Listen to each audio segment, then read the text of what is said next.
Well, good evening, and welcome to Session 3 of Adventures in Wildspace, brought to you by the Neen Valley Role-Playing Association. That's us.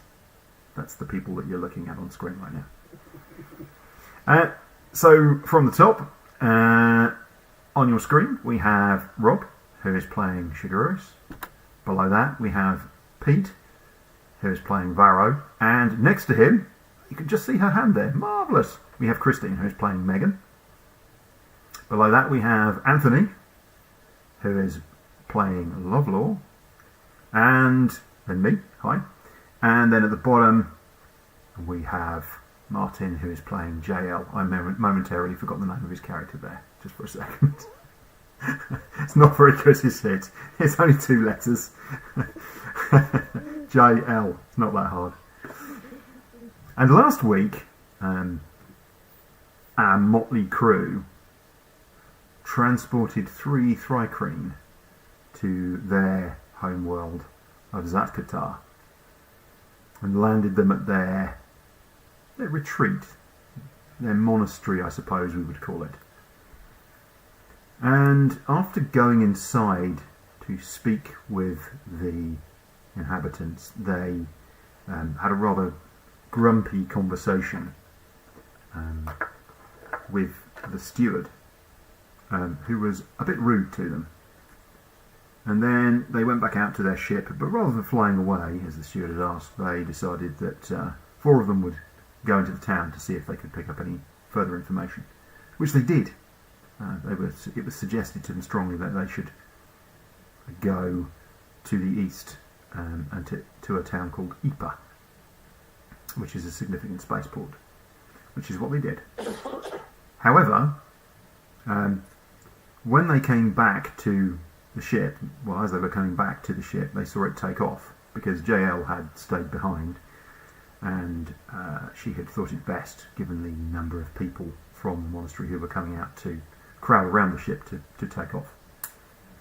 In doing so, the rest of the crew came around the corner, saw a bunch of people lined up, had seen their ship fly away, and decided that the best way of responding to a large group of people in any town, anywhere, on any planet that you can possibly imagine, is to attack them and definitely to kill one of them. It's always a good start. Funnily enough, having shown no aggression themselves, the group then turned on our adventurers. Things got very ugly very fast, and our adventurers were saved when JL, piloting the ship, came screaming out of the sky, and they were all able to leap aboard and disappear. In that time, Lovelaw had taken something of a pasting, and it was much faster than that, definitely. Oh no, they're getting away! We must walk slightly faster!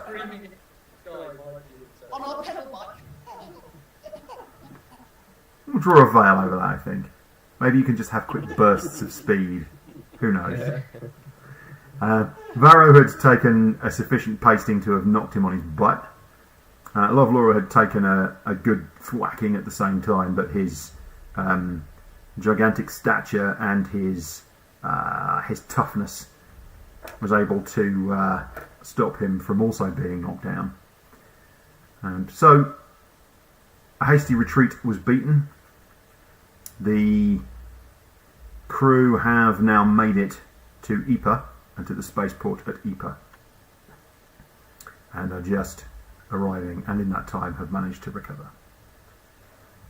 And so the spaceport is in front of you, and the town is laid out alongside it. This is all on a flat part of the desert, so there's kind of a big desert section, and to your right you can see hills and sort of some greenery and water, and you can see that there's a small lake, and there's a river coming down out of the hills that seems to be feeding this small lake, and you think that's probably why this place is here. It's a big flat area. These buildings are different. I think I described this last week. These buildings here are different in that the buildings in Bell were slightly strange looking. You think probably designed by the local Thrycreen, who seem to have a very weird sensibility. But Ypres is much more conventional. Most of the buildings are very low. Again, they are stone built, and there isn't a lot of ornamentation. But you can see that it's quite different. It's quite regimented. It's laid out on much more of a grid pattern, rather than being sort of more kind of tucked together and more complex in shape. You can see a couple of squares in the town from your height as you come into land, and you can see there's big spaceport. I say big. There's probably about 20 ships. There's probably space for about 40 or 50 ships of your size here. There are some larger transports and some smaller ships as well, all sitting on what is essentially rocky ground, levelled rocky ground. And you can see a number of buildings around the spaceport, some larger warehouses and some other smaller buildings as well.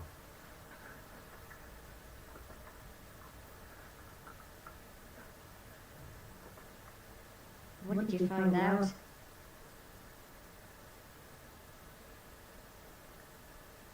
We found out that Lovelord likes using the word dick a lot.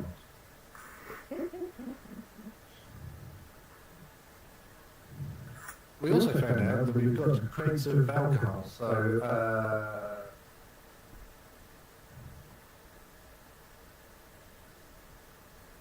we had crates of alcohol. I think Lovelord's been drinking again. That's why we didn't hear much from him on that whole entire trip. He's trying to heal. Is it like the cartoons? You went, and then the alcohol sort of spurted out of various holes in you. Anyone have fingers to try and plug them all? I think if you want to get an actual answer out of us, you should probably ask Varro. Maybe Megan.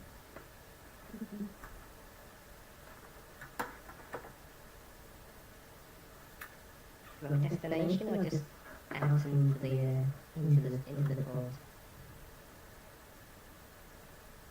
I don't know. What are we doing here?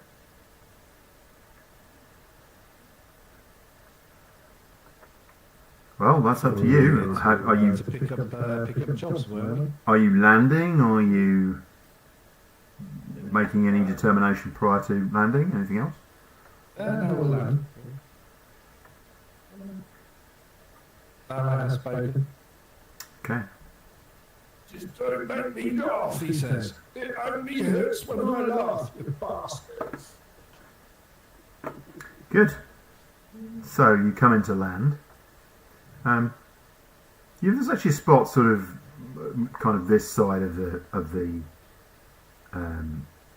spaceport, and there's a good, you can see there's some marked out circles which you're used to landing in. Typically you'll get an X and then a circle, and the circles indicate the size of ship roughly that can fit within it, and there's a series of them that are sized perfectly for your size of ship, and you sort of fly in and just gently drop down and land perfectly.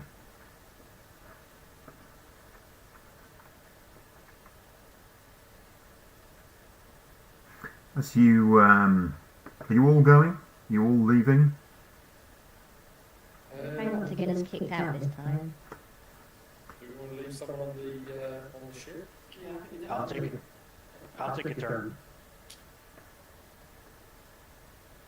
Right. Okay. I'll just climb up to the ballista.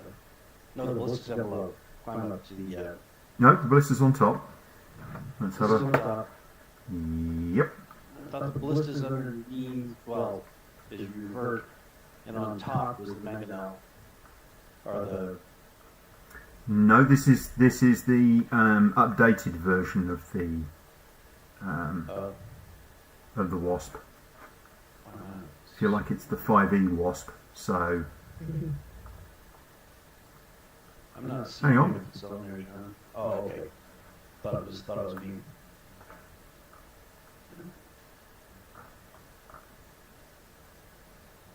Yep, so the weapon deck is up top. Perfect. That's where I'm at. This is where the I'll look blister at it is. while they're heading. Yeah. Okay. I mean, that's where JL was as well. She was perched up there and looking out and keeping an eye on, because that's an open area, and that's normally, as you say, that's where you travel normally. It's where Lovelore goes to watch the stars go past, because it's effectively outside. The thing is, it is brutally hot for you. It doesn't seem to concern JL too much. So what you do is you take your older woman disguise, which is you find a tea towel from downstairs, you wet it, and you put it over your head, and you steam. And then you tuck yourself into a corner where it's just about shaded.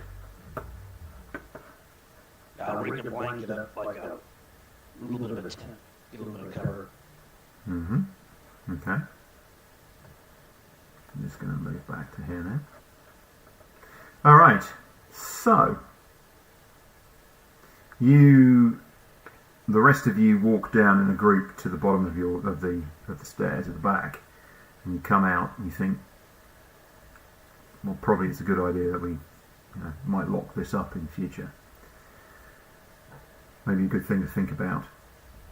And as you come around, there's a rather bouncy looking halfling comes over towards you, and she walks up. Much as you're used to in most other spaceports, she's carrying a small ledger in her hand. She seems to have some implements in a pouch at her waist, probably for scribing into the thing. She's probably got some bits of charcoal, sharpened bits of charcoal for writing. And she comes bouncing over. She's wearing this large hat, which shades her perfectly and will obviously be keeping She's her wearing cool. a large cat. Hat. Oh, sorry, hat. Okay, sorry. I did just have to She's check. wearing a large hat, which is shading her Not a perfectly. cat, it's a beaver. And she comes bouncing over. You're confusing that with pussy. Different thing. And she comes bouncing over.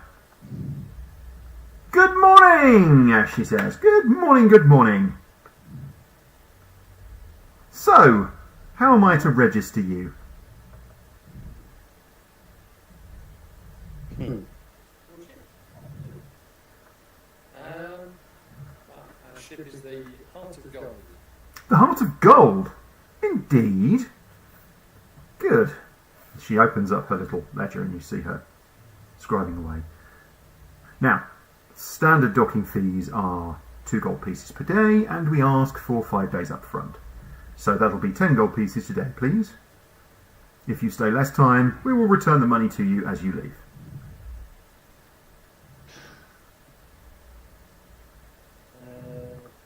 Okay. Yep, I'll pay over the 10 gold. Good. She's got a pouch. She flips the pouch open, and you can see that she's got more money in there. She counts the coins in, and then she makes a note about it.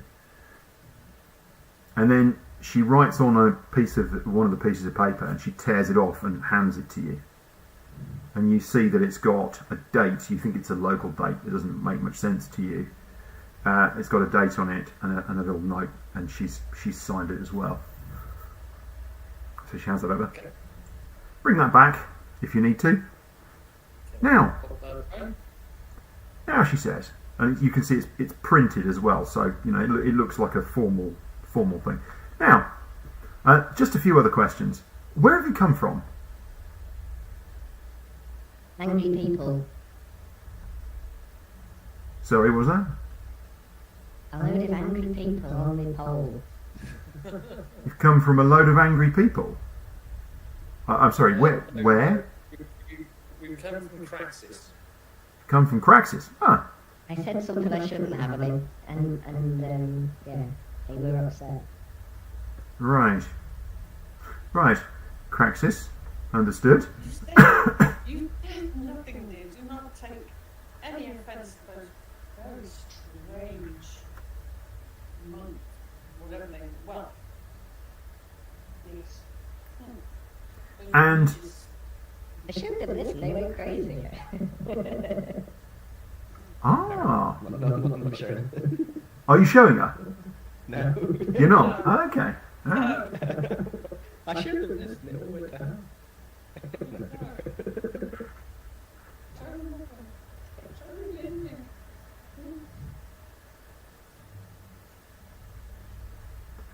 5 days up front.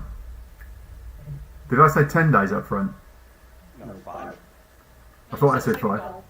10 gold, 5 days up front. But she said she would return any unused. Yeah? So if you stay for a day, or if you stay for an hour and leave, that's happened before, right, folks? If you stay for an hour and leave, they will give you, they charge you per day or part day, but they'll give you the money back. At least that's what she's offering. She seems to be offering. So, well, all right then. She looks at JL, a little bit gone out. All right. So, your purpose for being here, do you have cargo on board? So, To be frank, we came here on a commission, and we're now at a loose end. So we're looking for something for the next leg of our journey. Understood. You're looking for someone or something to transport. Understood. No problem. Well, thank you very much. Enjoy your time here in Ypres. Can we ask, is there a good place that we should go where we could find jobs in the area? Well, Do you have a bulletin board anywhere set up, or do you have any good pubs or inns where there's good rumours and jobs to be had? Well, you could ask at Altos. They are the largest shipper around here. They may have something. You could ask in the cafe. Over here, you see, Cafe Zuna, and she points to this long, low building, which has got a rather lovely kind of curved entrance, and these rather ornate wooden doors that are set back. So you've got pillars out the front, and then you've got like effectively like a veranda, and then behind that to shade it are these doors. You notice again here, there's very few windows on a lot of these buildings. They seem to be all built to resist desert heat, and it seems like the buildings a lot of it will be kind of internal and staying away from where the sun can fall on them. You could try the Cafe Zuna. There are bars, inns, and places in town. It won't take you very long to walk, perhaps half an hour. Up to you, really. A bulletin board? It wouldn't survive here very easily. Not when we have storms. That is fine, thank you. That is very helpful. Thank you. Sorry, what was the name of the city we're in? It's called Ypres. That is Eeper. Ypres. Where did you get that lovely hat as well? Oh, there are merchants in town that sell these.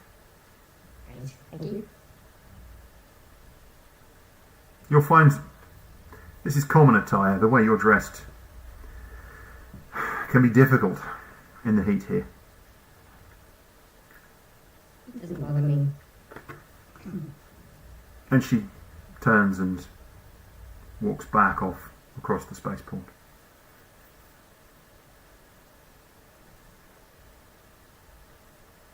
You can see there's a building in the distance that you think is probably the office for the spaceport. How about trying the cafe? That's a very good suggestion.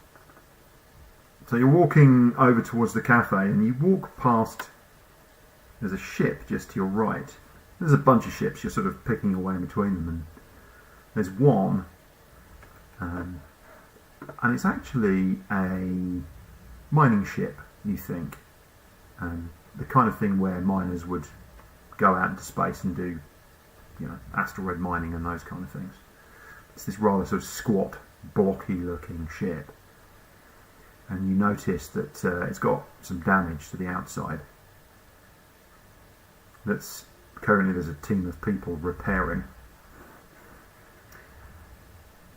and you notice that stood outside, kind of watching them work, and talking to one of them is a gnome.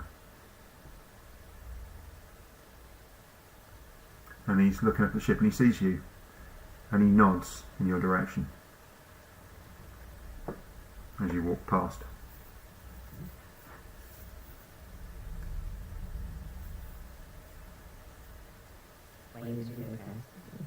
Okay. So you're going to walk over to the cafe. All right. So you are all dressed neatly. It's fair to say. You've cleaned up your armour and your gear. You're all dressed neatly and tidily. You walk up to the door, and as you approach the door, you realise that there's actually somebody stood outside holding the... Well, yes. Okay, so Shagurius is dressed slightly... Dressed is the wrong word for a plasmoid. It's a slightly the wrong term. But you're all clean and tidy, is what I'm saying. It's not like it's not like you kind of look like you've been dragged through a hedge backwards, any of you, or you're bleeding, or all the issues he has to clean. And there's actually somebody at the door, and they look and they see you, and they nod and they open the door up for you. And you walk inside. Much cooler inside.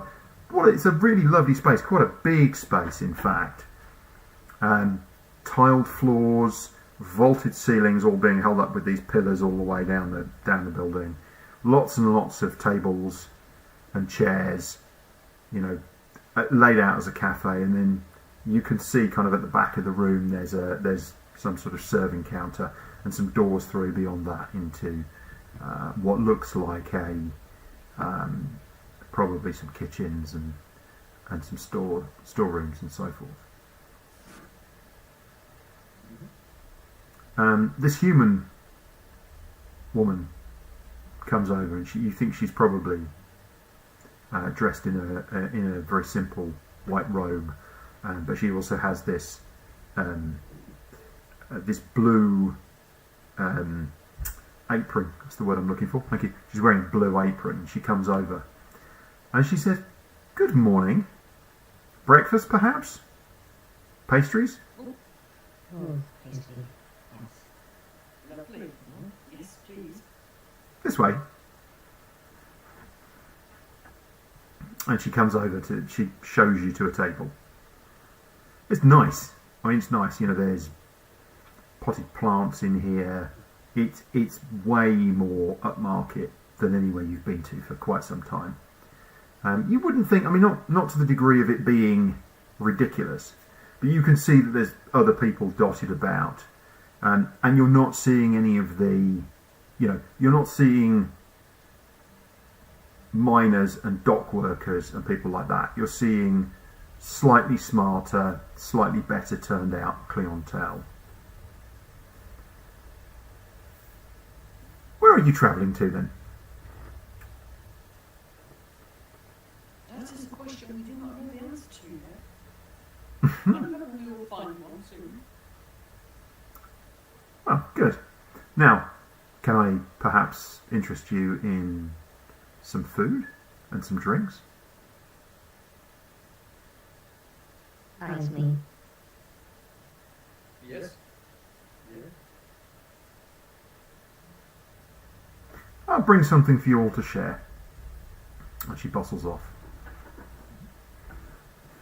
Within a couple of minutes she comes back and she's carrying a tray, and then there's two other servers also bringing trays, and they bring a tray of bread and meat and cheese, and another tray that's full of a selection of pastries, and then they lay out cups, and they pour coffee, and they bring a big kind of silver jug of coffee, And they pour that out for each of you. Enjoy. And she goes. Thank you.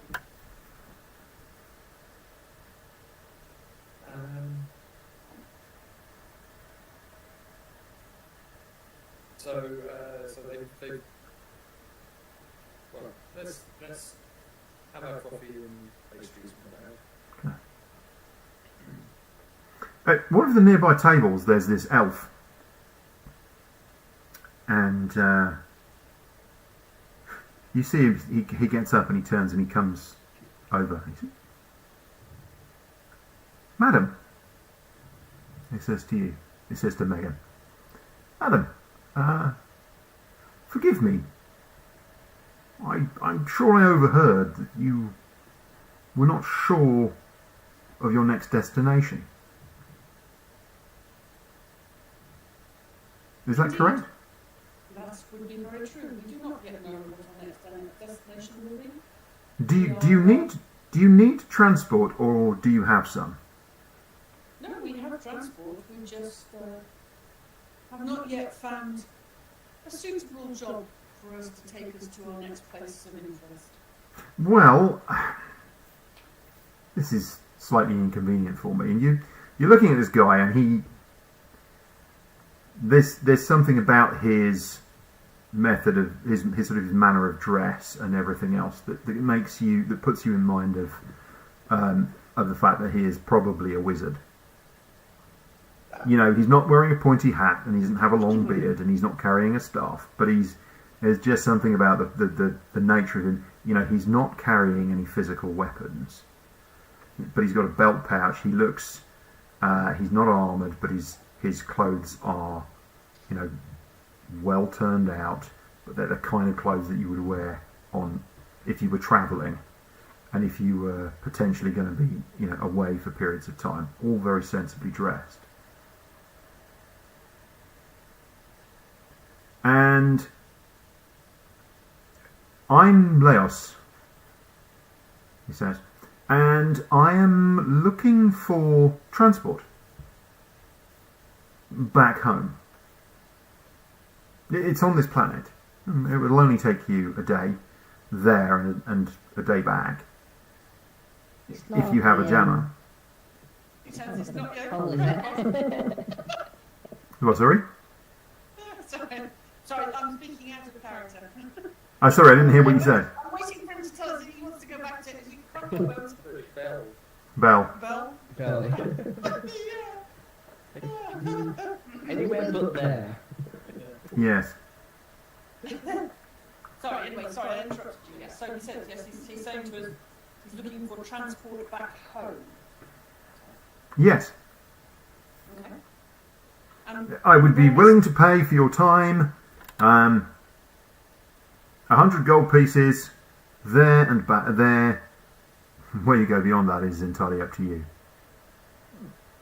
48 hours. If that's of interest, please let me know. I'm finding it's a little bit short. Since I came back onto planet here and I landed here, I'm finding it's a little bit difficult to get transport. There doesn't seem to be many here who are looking to transport passengers. I think it's just the time of year, you know? Oh, just the time of year, you think? I think so. Can I just do a... Sorry, did we ask where home is? Where would your home be, sir? Apologies. I will tell you that once we are airborne. I know that's a little strange as a prerequisite, but I'd rather not share that information too widely. Nowhere, That is understandable, okay. But, yes. nowhere dangerous. No. Certainly shouldn't be. I think the one thing we would have minor problems with is if perhaps your home was Bell. No. All dangerous. That is not a problem, no. The mining town. Just a ways. To the west. Yeah. Yes? Not a problem. No. To give we are happy with that, that's fine. John, can I do an insight check to Mhm. see if he's being upfront with his motives? You can. I mean, of course, he could be trying to bluff you. Well, yeah. It's,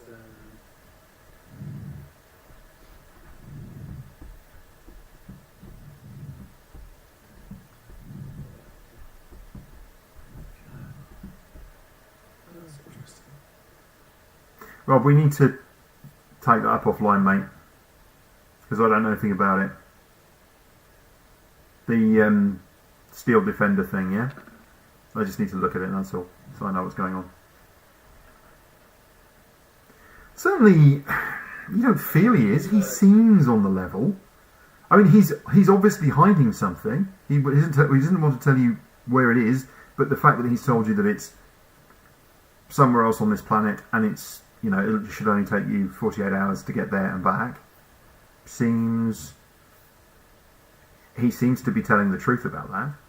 And you asked whether it was dangerous, and he said no. And again, he seems to be on the level. He could be an expert at bluffing. You're not sure. What do we think?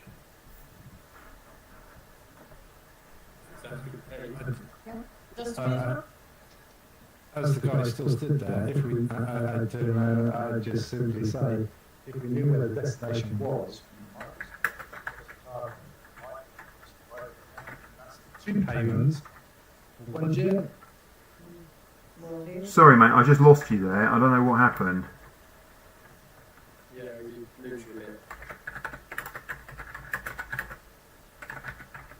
He basically said if we knew where the destination was, then we might be able to pick up a cargo as well to take, which would be 2 payments rather than the 1.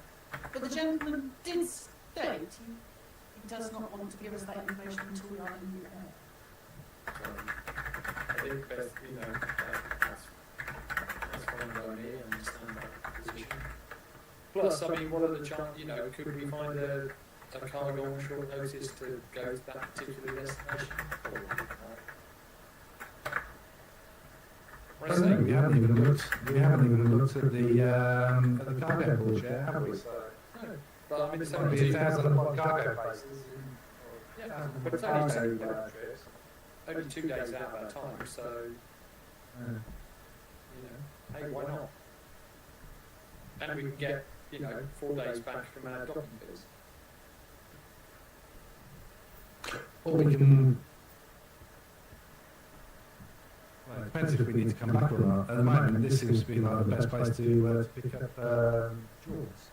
Really. Yeah, so we go there and come back. The pastries are really good. Pastries are yummy, aren't they? Plus, we get a reputation. Have you tried that marmalade one? Oh yes. Gorgeous. Oh, everything's all right then. The server comes back over. Good, good.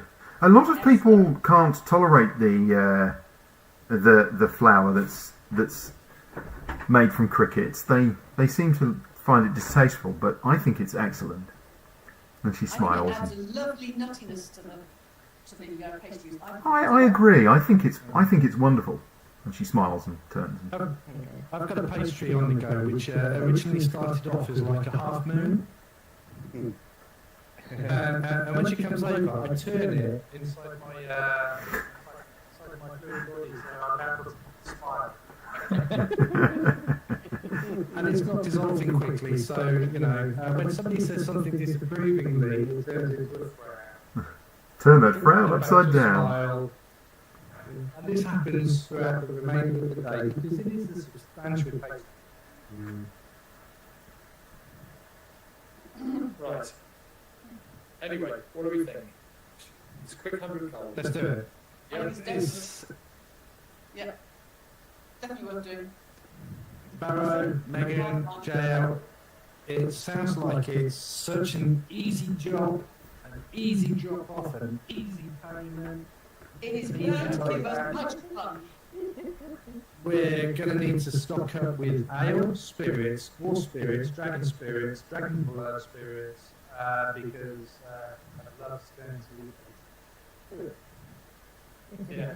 You have not exhausted the crate that you had before. I mean, simply you couldn't. That's true. We just I would actually, picked up a nice big crate. if all of you consumed that crate within 24 hours, you would all be dead from alcohol poisoning, and that includes Lovelord. Presumably, he'd be drinking at a 3-to-1 ratio for the rest of you, but you'd all be dead. I mean, literally, it's that, you've got a lot of hard liquor there. Unusual TPK, Okay, so And then they all just sat there and drank until they all died. Great role playing. as I recall, we did start off our previous adventure with an NPC. Who died? From alcohol poisoning. Yeah. Yep. She drank a whole bottle of arak. She was already smashed, and she was a halfling, and it killed her. Yeah. Yep. Was that the Take over her job and responsibilities. was that early in Zarkon? I think I missed it. Yes, you joined us a little bit later, so yeah, The very first thing is they all got together in this flop house, and that night there was drinking, and one of the things was there was a kind of like a quizzy competition going on, and their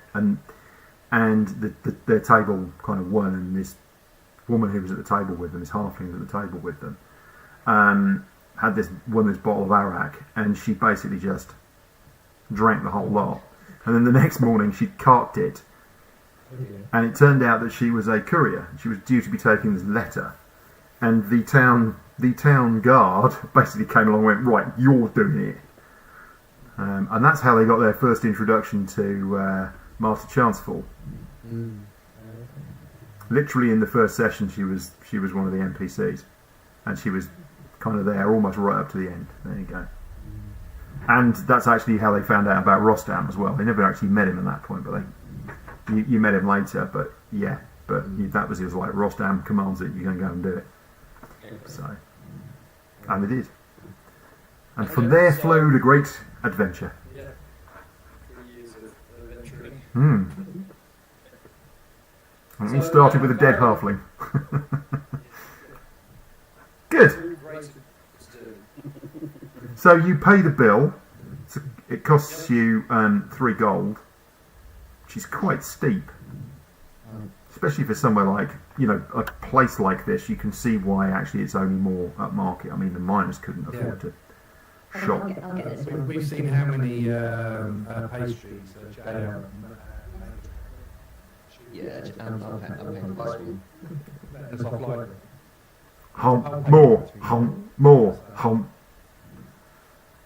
Okay. Basically, I stick my 3 gold down on the table.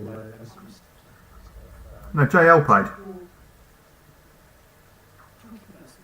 She already paid. Yeah. It's not 3 gold each, it's 3 gold.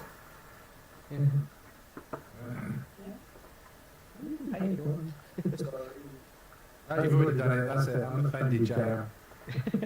Oh no, my friend isn't done. So, You show me a picture of a ship, pay 3 gold, that's it.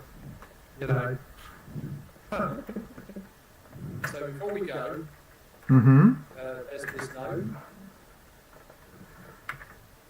yeah. Is that? That's been attacked. The mining ship. There was the gnome who kind of nodded to you as you walked past the ship that was being repaired, yeah. Yeah. So, We'll see what did that damage. yeah, it might be worthwhile on the way back. Okay. Well, yeah, that was at the port, wasn't it? So it was in the cafe itself. So the cafe is right on the edge of the spaceport. And what you get the distinct impression that for people who are travelling, this is probably the informal waiting area. If you're waiting to travel on a ship, then this will be where you will come, and you will wait and have a tray of pastries and some coffee. And there's quite a few people around you notice who are sitting. Either some of them are reading, some of them have got little journals out and making sketches and notes. Some people are simply sitting back and enjoying a conversation and some food. Yeah. So while rest is finishing up the pastries. Pharaoh's going to wander outside over to this mining ship Okay. and have a chat with this gnome. All right. Hello, friend. Hey. That looks nasty. Yeah. Just, is that anything that we need to be worried about with our ship? What attacked you? Who are you then? Oh, yeah, I'm on the Heart of Gold over there. Just. That wasp. Ah, yeah. Yeah. Thought I recognised you. And he puts out his hand to you. Okay. Stross. Stross Manzik, captain of this here. This is a lucky star. Not so lucky, huh? Now, me and my crew were... back here, so that counts for something. yeah, not bad. So, me and my crew were mining an asteroid. Not far from here. Good find, we thought. Plenty of rare and precious metals. You don't get metals much here on Zatkata. Mainly gems here. So, it was good. We were going well. We'd mined a lot of stuff out. And we were slowly loading the old girl here. But there was still a lot that we were just stacking up ready to bring on board. And then we got attacked. Because of course we did. Bloody pirates. Yeah. So, I reckon we could have had them. But we were getting to a point where our reserves were getting low. And it was touch and go. And I didn't want to lose anybody. So we ran. Now, we're getting fixed up. And once we're done, we're going to find another crew with another ship. It's a wasp. I don't know. You may be not interested. But we're going to find another crew with another ship and get them to come and help us. Okay. So, I mean, you look like you might take a couple of days to repair the damage. We should be back in... we should be ready by tomorrow, I think. Yeah? We've got a little side job. We'll be back in 2 days, but... Yeah? if you're still... maybe we'll have a chat. Well, yeah. Is it just you and the... Oh, There was the masky one and the horny one and the blob. Oh yeah, we got a... They know how to fight? Yeah, we got a big guy on the ship as well, so... Left him up there to rip off the heads and down the neck of any who come and mess with your ship, huh? Absolutely. Good idea. Yeah, I think you should be fine here. It's safe. This port's safe. Landed here many a time. It's a good place, actually. They look after you. Not the cheapest place to land, but, keep everything safe. Yeah. Okay. Well, good fortune to you. Maybe we'll see you in a couple of days. Yeah. You take care of yourself out there. And you. Right. And, Barrow, head back. Okay. So So, let's organise things with Laos, shall we? Yeah. I'll relay that conversation to the others and say, maybe a job back here in a couple of days. Sounds good. Sounds interesting. And so yeah, we'll talk about obviously pirates, asteroids, precious metals, that kind of thing. we'll just have a bit of that then.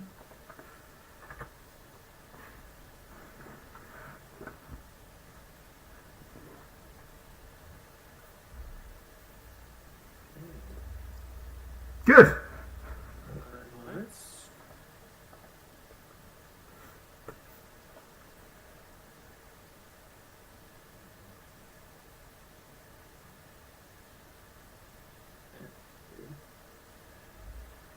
Next time the server comes over, Jay always asks us, What do you do for entertainment around here? So, places to gamble or game or reading or what do we do for entertainment?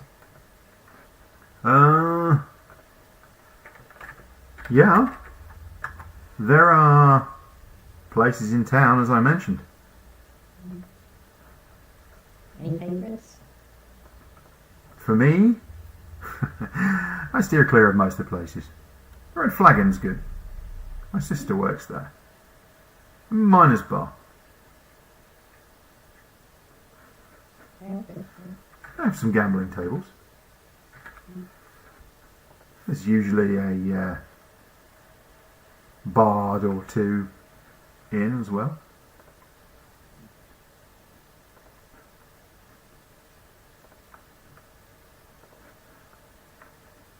Okay, so question for the group then.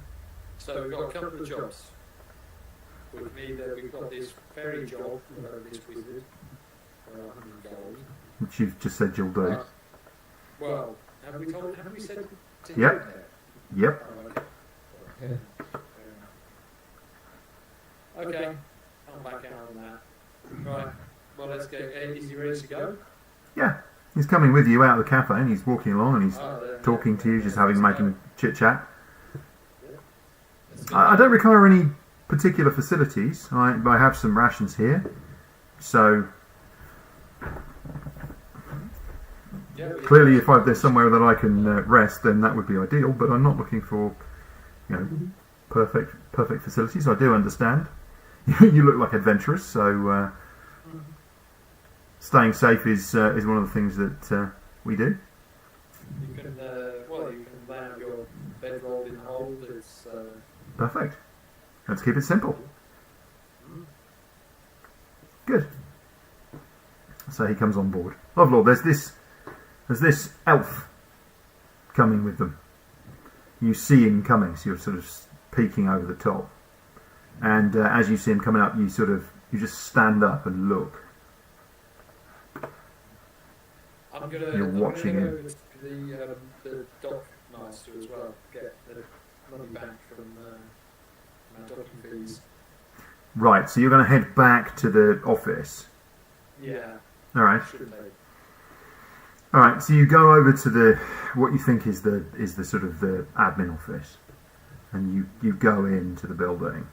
And these big solid stone buildings. You go inside, and there's various desks around. There's hive of activity in there, and as it happens, as you're walking in, there's a dragonborn who's stood and he's talking to a bunch of the staff in there, and he sees you coming, and he kind of one eyebrow goes up and he turns. Can somebody help you? Yes, we. He's got quite dark. It's grey, but it's almost black. He's sort of shading into black skin, which you think must be quite interesting in this atmosphere. And he's dressed very, very lightly, presumably because it gets so hot. He's also wearing a big hat. In fact, everybody seems to be wearing hats. It's a thing. I have to get some hats. Many women have hats. Men, women, and things in hats, I should say. Yes, we paid for 5 days of dropping fees up front. Someone will sort you out. Oh, you came in on the Wasp. That's right, yes. Something to do with angry people. Yes. Just don't understand. He looks at you, and his eyes are absolutely piercing. This guy clearly, and you realise he must be in charge, right? And he looks at you, and he looks straight at you, and he's watching you, and you can feel him watching you. You know his mind is working, and he wants to know more about this. And he doesn't want to know more because he's nosy. He wants to know more because this is his business. This is what he does, right? And you know, normally most places, spaceports, they're not usually private enterprises. They are part of the fabric of the places that they belong to. And he's been charged with this, looking after this place. And you, one of your team, said some interesting things, and he's alert to the possibility that that might mean that the angry people might come here and be angry with you here, which he doesn't really want. So he look, and you can just see him looking. He just lets the thing hang, and he's just stood looking at you. Cultural misunderstanding. Really don't understand what went on there. But anyway, we've left that all behind us. You'll be needing to make a bluff check then, yeah?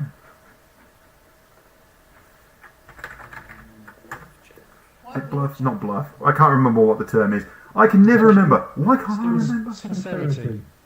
It's a sincerity check. Yeah. How about persuasion? Persuasion. That's the one I'm looking for. Thank you. I don't know why my brain cannot lock on to that word. Yeah. I'm queuing up a bardic inspiration as well in case I need. Sorry. No. Deception. Deception. You're not trying to persuade him of anything. You're trying to deceive him.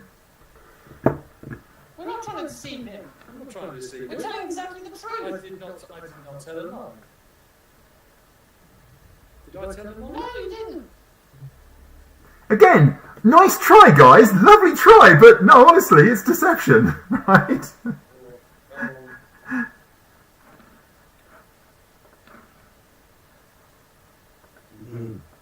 You can see that he's not convinced by your answer, and it hangs in the air after what you've said, and it hangs that little bit too long, just that little bit too long.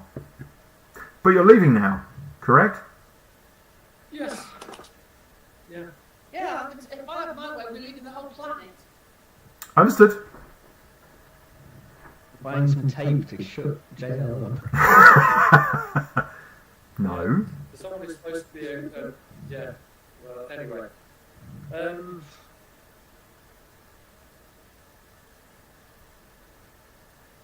So you think his issue is that he wants to protect what he's got. He wants to know if there's any dangers incoming. His concern is if a bunch of angry people turn up and want to, make war with you in his spaceport, things might go wrong as a result of that, right? You can see that ticking over in his head. So he's got that concern, right? And what he's doing is he's going, okay, how much of a risk is this? Right, I don't think you're quite telling me everything. I'm not getting the full story out of you, but I'm not going to push it because you're leaving anyway. And at the moment, it's not like he thinks you're a vicious murderer who would go around murdering innocent people just on the off chance. So he doesn't think that of you, so that's perfectly fine. Yeah, that's good to know. Yeah. Despite the fact that you are, but whatever.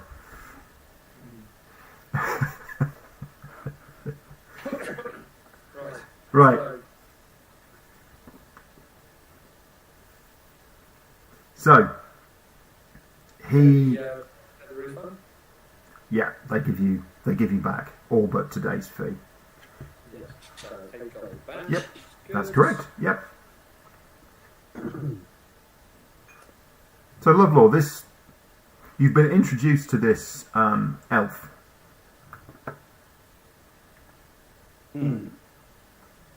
And been told that you're going to take him on a short journey, but he doesn't want to tell you where that is until you've taken off. I loom. Mm-hmm. He's actually really pleasant. He comes over and he says hello, and he actually shakes hands with you.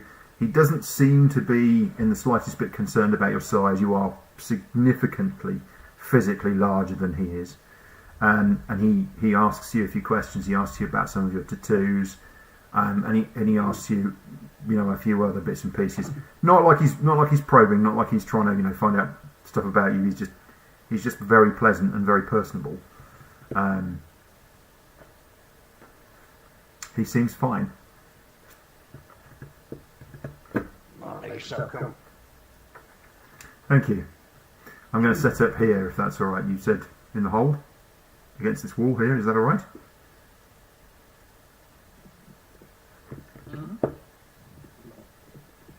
As I said, I don't need very much. We'll be there in 24 hours. Yep. If you want to take off kind of in a southerly direction but gaining height, they're going to need to get out of the atmosphere. Well, was that back there? Yeah. Yes, it does lock from the inside.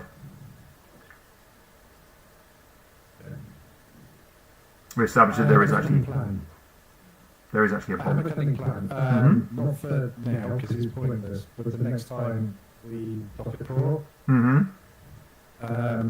And is there a way to jury rig a piece of rope, the handle, etc., You don't- the door on the inside? You don't need to. The situation you're in is that the door is boltable from the Sorry, inside. can I just It- finish? yeah. Right. So, this is my thought. Okay, for my cunning plan. Mm-hmm. I've got an immovable rod. Okay. Right. We've got a servant that's left on the ship. Mm-hmm.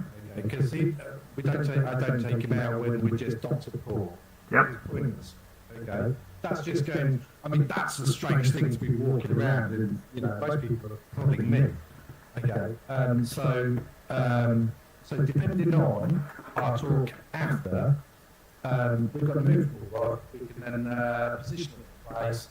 The servant can go about and do whatever, and as long as we can get a message to the service space, that means that we don't have one player on the ship.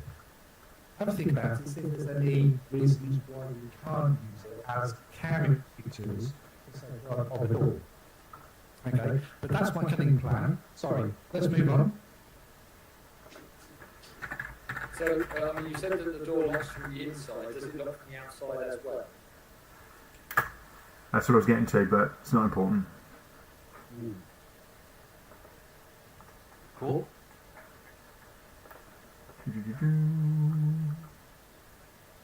Well, back. It's got a lock on it. The only problem is that right now you don't have a key for it. You've never used it before, Oh, I see. so you'll need to basically get the lock repaired. Yeah.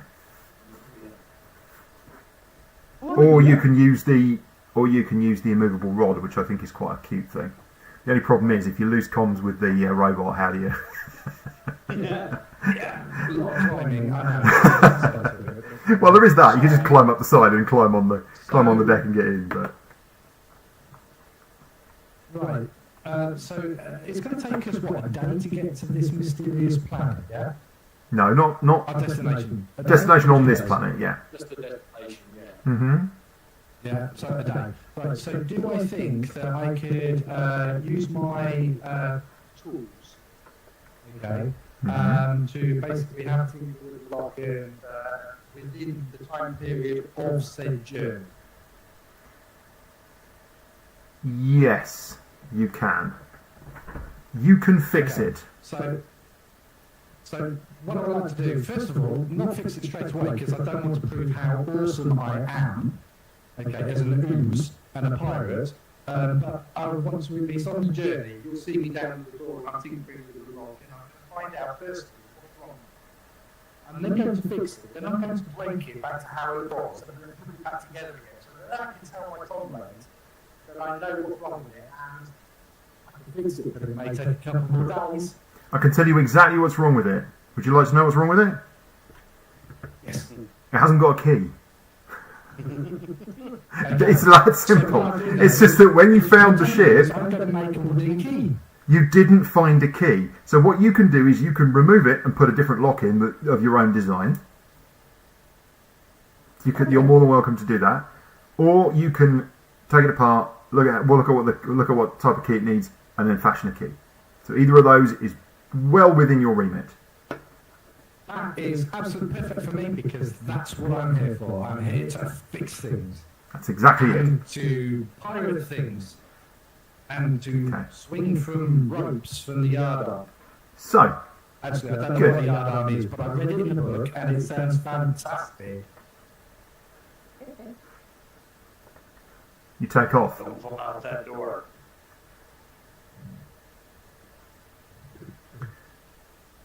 You're all stood, looking at one another and feeling a little bit strange. Something's a strange blur, and you can't quite work out what it is. There's kind of some kind of wavering in your realization, and you're not quite sure what that might be. And then suddenly you all take a breath. You're looking at one another. You're stood together in the galley. Why are you in the galley? Ship's not moving. You go, you have a quick look. You're on the ground. Okay. It's Epa. You're in the spaceport. And you can see in the distance the halfling. She's just come out of the office and she's coming towards you. And you can see stood in the office doorway, there's that Dragonborn, and he's looking. He's looking to see what's going on. Your memory, your recollection of the spaceport is that you thought you'd taken off. We did, we took off. Not a couple of minutes ago. But you're sure there was a big transport ship just over there. And when you look, The ruined mining ship. it's not ruined, it's just damaged. You look, the Lucky Star is sat in the same position on the pad, but the repairs are complete now. And you don't know quite how to process this. You're all just looking at one another, but you have no recollection of what's happened or how you got here. It's aliens. We've lost Sitting. time. Sitting on the countertop in the galley is a purse. A little leather bag. And Lovelore, it's you that looks at it and is confused and reaches over and opens it up. And inside, in gem and coin, is 100 gold pieces. That's good. Bloody wizards. But Lovelore, there's something wrong with your shoulder. It aches. Sure it didn't before. Check. Hey, look at this. Any And Varro, one of your ears is sore. And you look down at your armour. There's a couple of sort of marks. They're minor marks, but nothing significant. Shaggy, your weapons, in fact all of you, your weapons look like they've been used. They're not oiled and clean like they were before. You're all a little bit dirty, a little bit weather worn.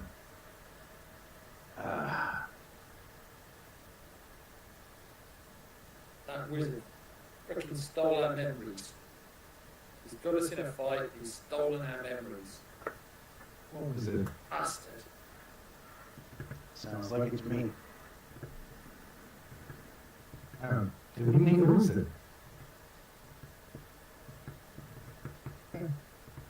Yeah, we did. That wizard, weren't we? We just taken. Last thing I remember is we just took off. Does anyone else remember anything after that? No. I can remember tinkering with the lock. I went down to the door, Mm-hmm. and then I went back. You ran down to The door's exactly the same. you go down to the door, and the lock is there. But you look into your tool pouch, and there's a key that wasn't there before. And you take it out and you put it in the lock. Clunk, clunk. It works perfectly. The lock is beautifully oiled. You think the lock was probably a bit messy. You seem to remember that the lock was a bit messy before. But now it's perfectly, it's in perfect condition and works perfectly. And you look at the key and you know that you made that, but you have no recollection of making it. Worth seeing if anything's missing. Yeah, let's Okay, check go and show the guys. all that stuff. Although if you left it to 100 gold pieces, chances are you do. I think somebody fixed the lock and stuck this key in that I made in the pouch. So you probably fixed the lock and then the memory of it was taken from you. Is that possible? I don't know. I can't remember. I can't remember fixing the lock or making the key. Well, we've been. I mean, just sort of looking outside, we've obviously got some time, but not too much time from the look of it. Check the rations. So, you do exactly that. You check to see if anything's missing. Oh Lord, actually you check the rations first.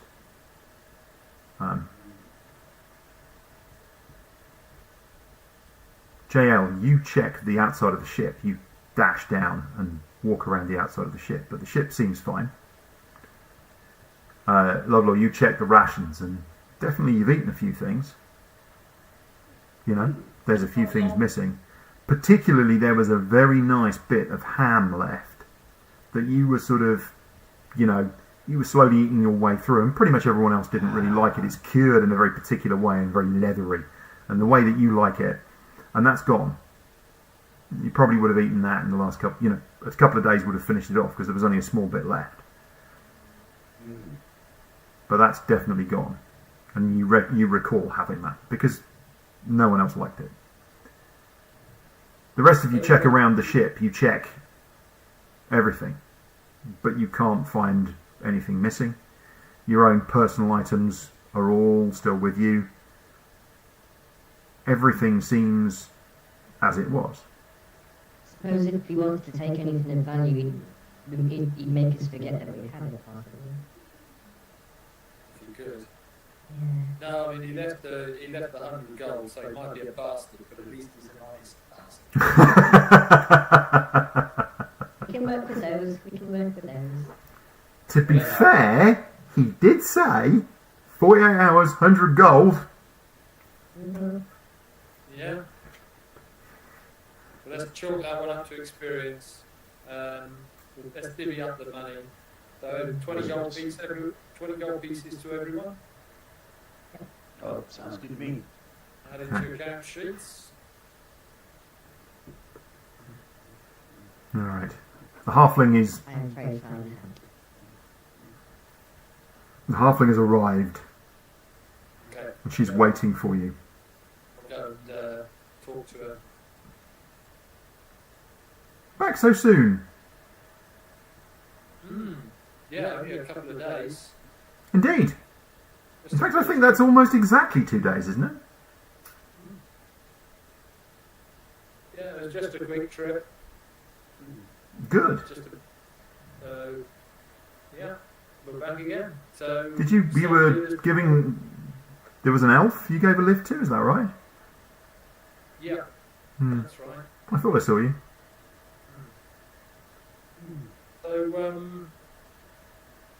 So we did this before with the docking fees. Indeed. Okay, I'll pay up, get the chit. Mm-hmm. Oop. Excuse me a second. That's that one. We'll go back to that. Megan. On the star chart. 2 days is any direction. You drew a circle. What are we looking at?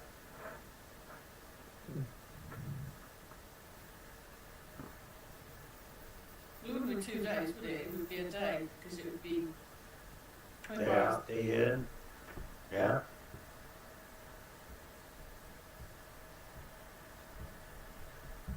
But then he did say it was on planet, not off planet, so you would be looking at somewhere within. Well, I think we discussed last week that basically it takes about 24 hours to get out of atmosphere. Was it, or 12 hours?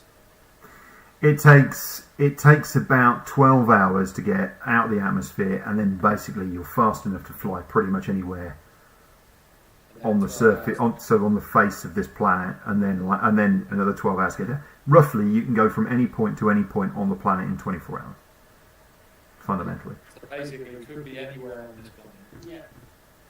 there isn't really anything else within 24 hours around here. This planet doesn't have any moons. There are, at a distance, there are a few kind of little bits trailing around, which is where some of those asteroids come in. There's actually there was a tiny proto moon that at some point has been broken up, and there's a small asteroid field that orbits around this planet at a reasonable distance. Yeah, but it's marginal. You know, it doesn't. You can see the odd glimmer during nights. Was that please tell me that wasn't your landline. No, it's Peter Mobile. Yeah.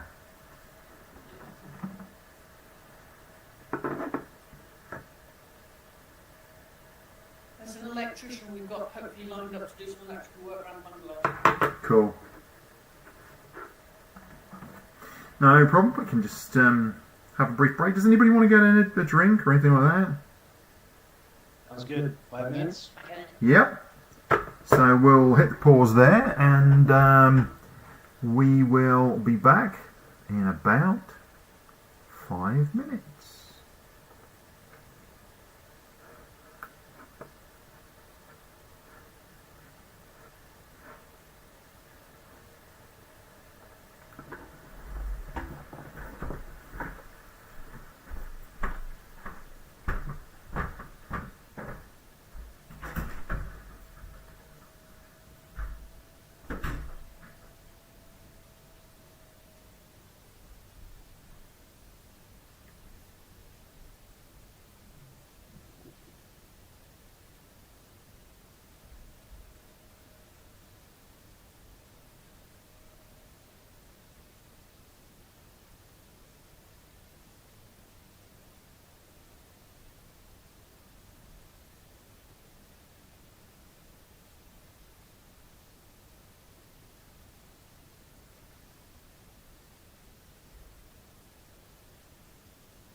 Yeah.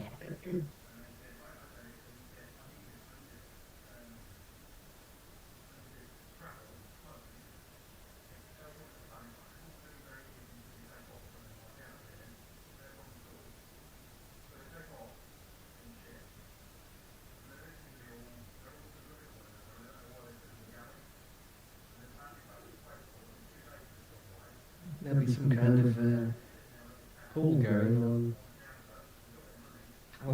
how long it takes jail to put a foot in it. James a man from each planet, each destination we go to. I didn't kill anybody this time, so that's good. Yeah. Well, not that we remember. This exactly the case. That's funny.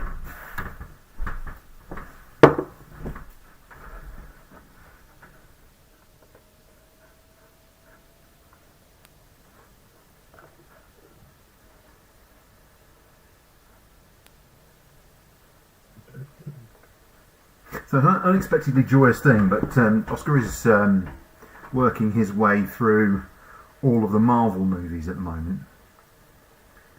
He's watching all of the Infinity Saga.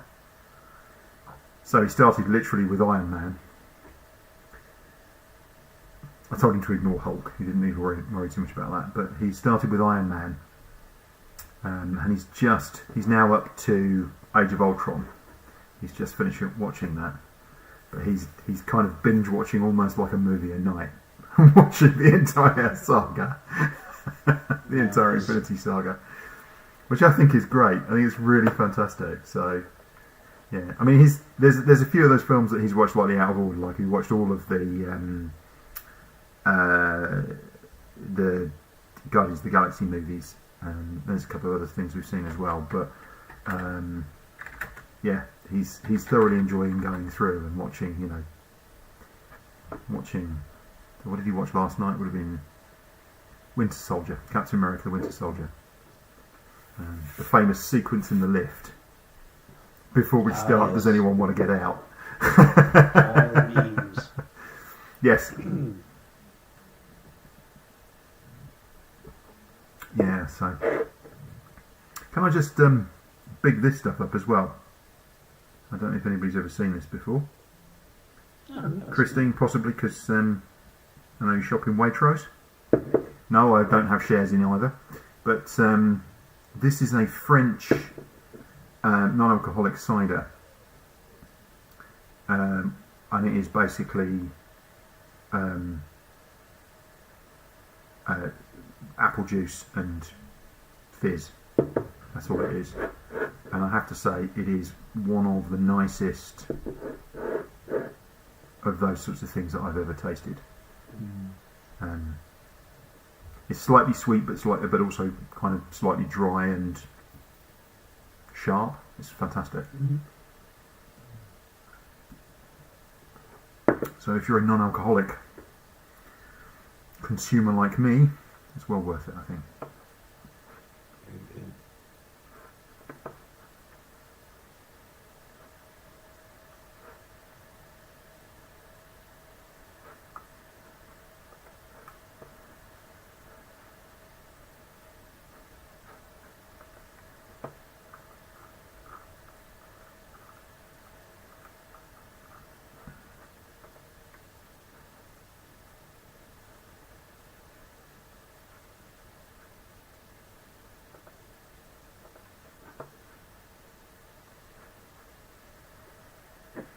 So where's he up to? Age of Ultron. Okay, so he's got Ant-Man next, then Civil War. He's seen Doctor Strange. He thinks Doctor Strange is amazing. He also wants a big cape with a big collar. I'm like, okay. He's seen Guardians of the Galaxy Volume 2, and he's seen Spider-Man Homecoming. So then he's got Thor Ragnarok, Black Panther he's seen as well.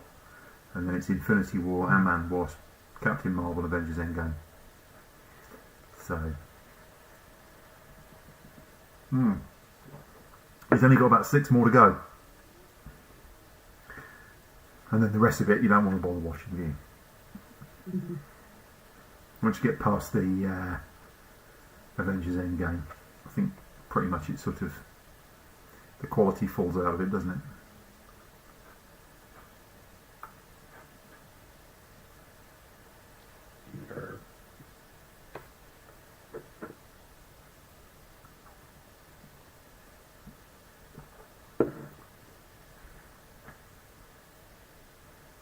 Although I have to say, Guardians of the Galaxy Volume 3 I thought was excellent.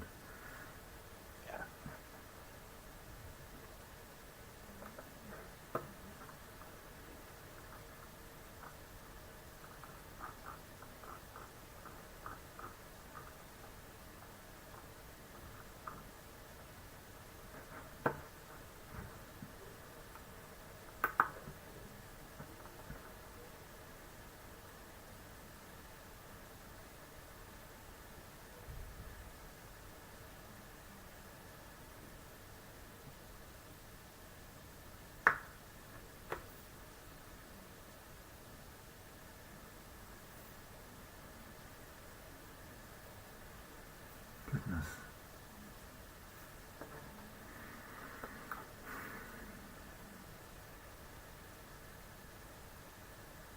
Goodness me. I'm just looking at the box office for Marvels,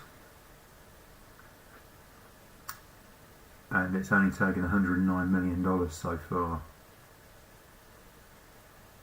Yeah, they're struggling with this one. Yeah. I'm sad for them because, I mean, it's not a bad thing to make a great movie with a bunch of female strong characters, etc. It seems like that keeps failing us. Sorry about that, guys. A lot of people seem to be saying that Iman Vellani is excellent as Miss Marvel.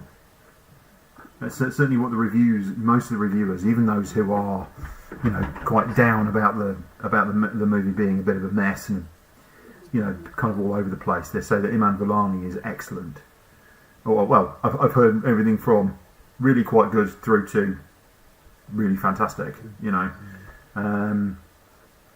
I get a distinct impression that there's a lot of to do with the fact that the script's let it down in a big way.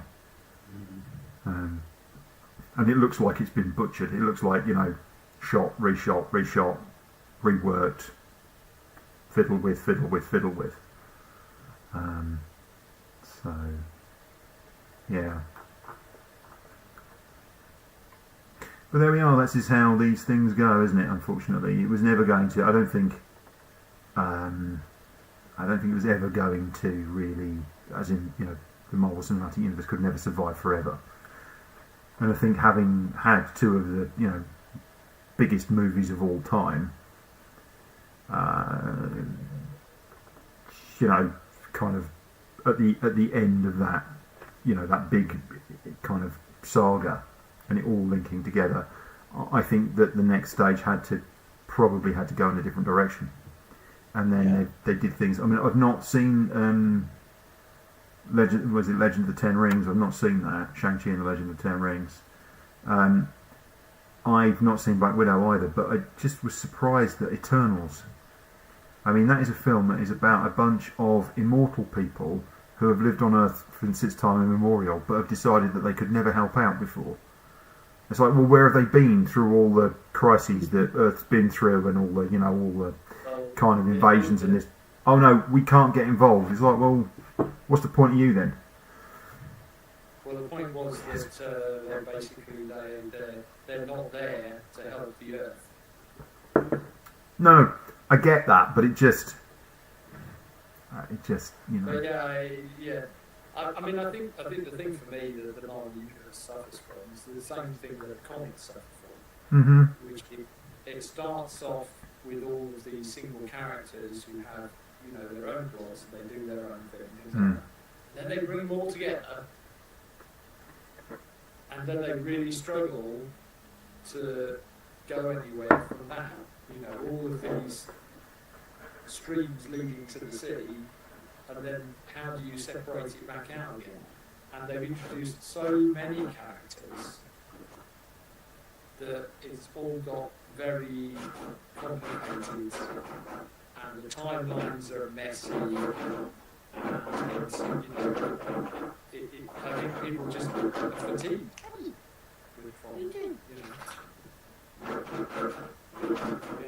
Your dog is attacking your microphone.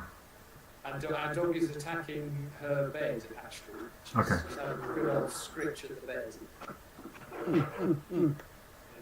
I think the only solution to the MCU thing would have been something of a soft reboot, and what I mean by that is to leave a lot of that stuff behind, jack the timeline forward a bit, perhaps use some of the previous characters for bits and pieces, but come up with a new flowering of some different characters.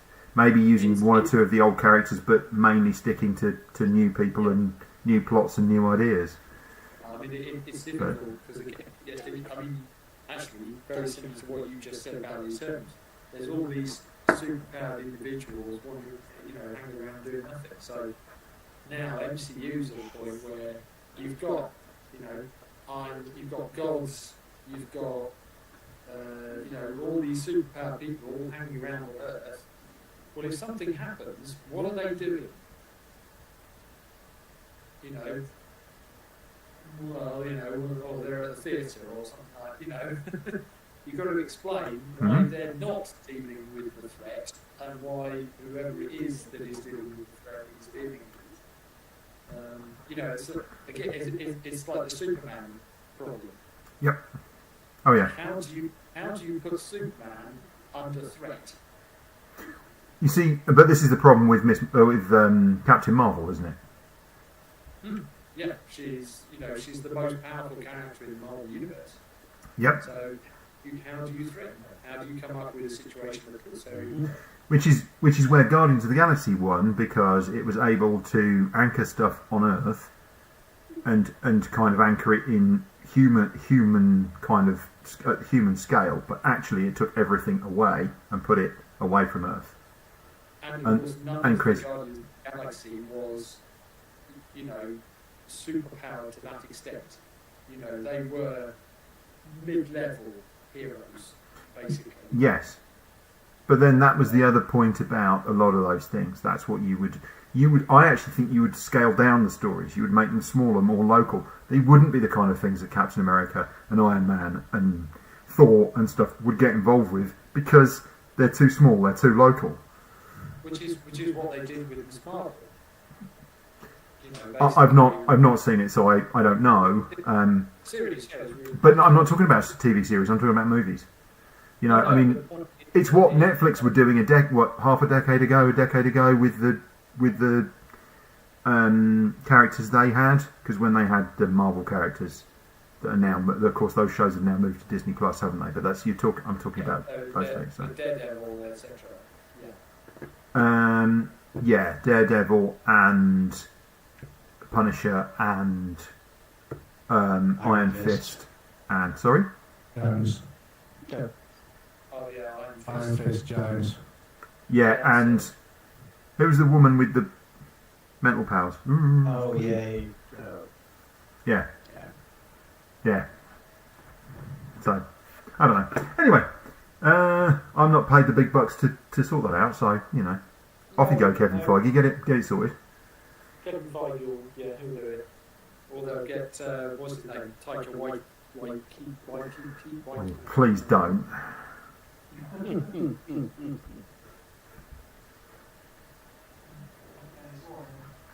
So she's obviously scritching so that she can go outside.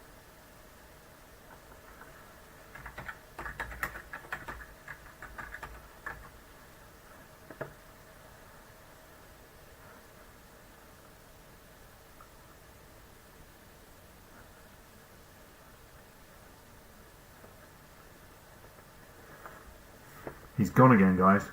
Shall we just get on without him? Yeah, I'll just let. It's just off screen. Yeah, I'll just let Ah. out the door, waiting for her to come back. So, He's rearranging his crotch ready for the next time he has to stand up. what are you doing now then? Waiting for Pete to sit back down so we can watch his crotch. Yeah. Let's watch the crotch. We can go and talk to this guy with the mining ship. Does anyone fancy beating out some pirates? Yeah, sounds good. Hang on, but we are pirates. That's what we do. Pirates beat up other pirates. It's all good. Am I on the wrong bloody ship? I thought this was a pirate ship. I've got the Jolly Roger and everything, mate. We'll have plenty of time for that. I give him a pat. Okay.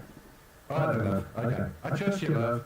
Don't let me down. Don't let that Barrow think that we're a legitimate industrialist business. We're there to make, pillage and steal. And make fictitious contracts to say that we own stuff when we clearly don't. JL's very good at that. I've seen the forgeries. They're brilliant. She does have a forgery kit. Can I just point out that you really do own this ship, though? What do you think?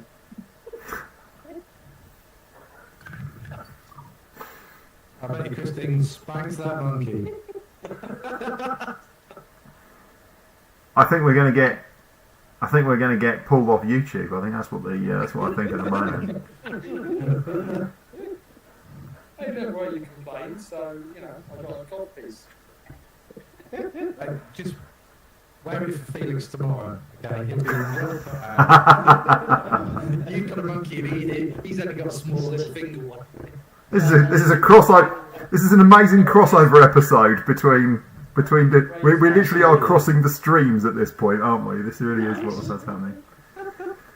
Anyway, shall we get on? Yes. Right. Okay, so you go down and you give the 10 gold pieces to the halfling. Okay. Lock the door. And she gives you another chit, signs it over, nods, and off she goes. And as you can see her walking back across, she literally comes straight out to you, does the chit, and then you see her directly walking back to the office, and you can see the Dragonborn stood still in the doorway with his arms folded and his big hat Yes, looking at I'll you. just smile and give him a nod. I just completely ignore him and carry on walking. Ditto. Okay, so the lucky star is just sitting on its pad. There's nobody around it. It's just sat there. I think we need to restock with a few supplies. If there's somewhere we can do that here, there's bound to be somewhere. Yeah, we're missing a thing of ham, aren't we? So, you know, Yeah, I think we need to get some Rundle ham. will be very pissed off if we don't replenish the ham. Yeah. Be nice. If we could get That's some of that those, wizard, ain't you all? those bug pastries, I think you really like those. And hats. We need hats. And hats. Mm. And hats. Yep, What do we need hats for? hats. Because everyone else has hats. We want to look like the rest of them. In the weather. We want In big this floppy heat. hats. Okay. I want to face then. So we're going to look for a milliner. Okay, so We'll just need to the market. Get you some- all come down and out the back of the ship. You're locking it behind you. Yeah. Are you doing something else?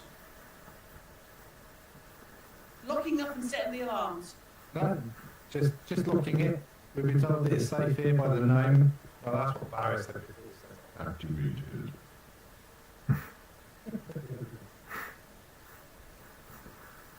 So, okay, very good. So you're going across to the Lucky Star first.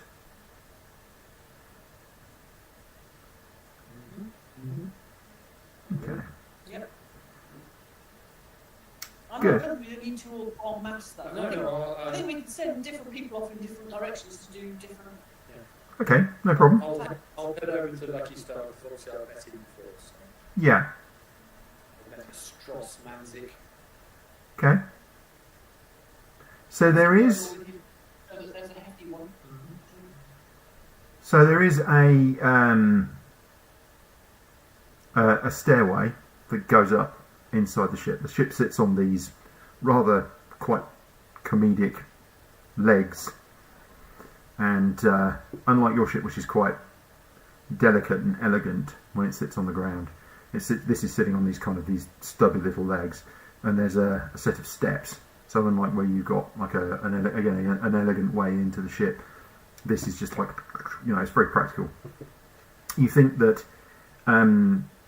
when it's loading and unloading, the rear section will open up and drop down into onto a big ramp, but for crew, you can just walk up and down these steps, and the steps are down. You can't see anybody about. You're going to go up and say hello. You stick your head up inside and say hello. Yep. Okay, no problem. Can you make a perception check for me? I'm far enough behind him. I don't think I did the check either. I'm just sort of watching out for him. So you guys are. Sorry, who's going where? I think it's Varro and Lovelore are going to the mining ship. Mm-hmm. Okay. I think the other three of us are going to go and have a look at the market and sort out supplies and hats. And Okay, so you're going into town. That's fine. So you're off. You go. Okay, no problem. Yeah. Okay. So Varro, you get to the bottom of the steps. You look up inside. You don't see any movement, so you sort of trickle up the steps. Lovely, you're a couple of steps behind him. Well, I'll shout. I won't go upstairs. I'll just shout out. You hear Strauss. Yeah, coming up. Okay. I'll go up. Okay. So Is that all coming with you? are you right behind him? Are you? I'll let him get a couple of steps up before I follow. Yeah, I mean normally they're quite narrow. It's a little hatch. You'll get through it, but it's a little hatch. Okay, so you kind of go up the steps, and your shoulders are through the hatch, right? So your head comes up, and the angle that you're at, you suddenly realise that there's somebody behind you. You can see Strauss kind of just on one side. There's this small compartment inside, and you realise there's someone behind you, and it's that sort of moment too late when you realise that there's somebody behind you. So make an initiative check for me. Lovelore, I'm going to need you to do the same. Fair enough. Okay, well, I can't click on my character, so... Well, hang on a second. Actually, if I give you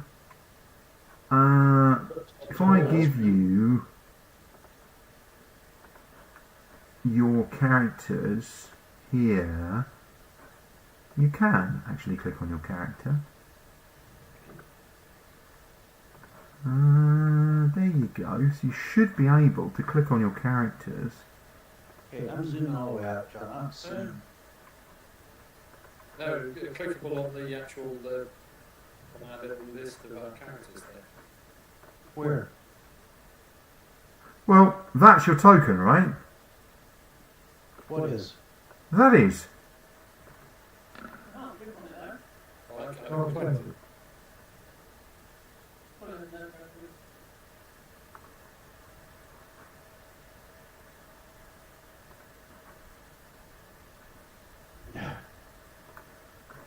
Can you click on it now? On turnover? I don't know what I'm clicking on, John. I'm sorry. Right. So this is a token, right? So on the screen right now, I'm pinging the token. That's your token, yeah? Okay, so I'm not seeing a ping. I'm not seeing any. Something's wrong with my roll 20. Okay. That's gotta be what it is. What are you currently seeing on Roll20? I saw the thing come out. Okay, there. Now we're to. Oh no! Don't move it! And do it. Don't move it! Control Z, please don't move it. Please don't move it. Please don't move it. Please don't move these things. No, please don't move. Hey, I just tried Control Z. Good luck. Well, I've just disappeared from the table because my wall was on there, but Okay, my apologies. Yeah, that was my fault.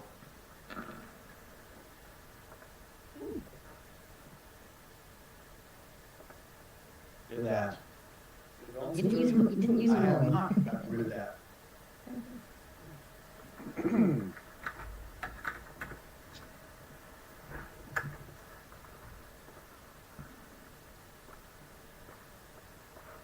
Okay. So.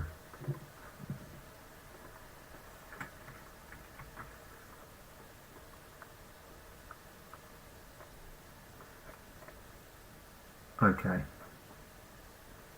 Hold on a second.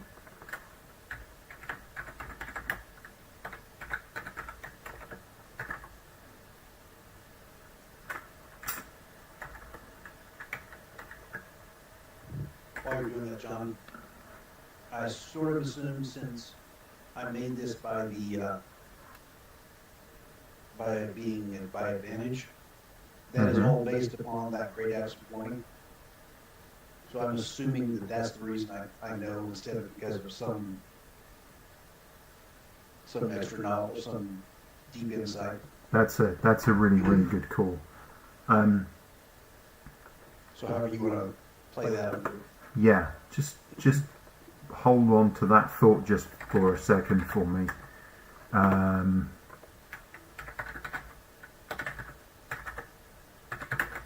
Yeah, let's just go through that. I'd completely forgotten about that. That's the reason you rolled it. Perhaps start screaming. Ambush! Ambush! I'm hoping it's more subtle than Rob's mace. Yeah. Maybe it isn't. Detection of us. Mace of party detection. The mace of making us a big target. That was terrible. We had to keep sticking it in the bag of holding to be safe. It's like Hiding his mace. Right, so you can't be surprised, so that's good. That's what I thought. I didn't think you could be surprised, so that's okay. So, what happens is that your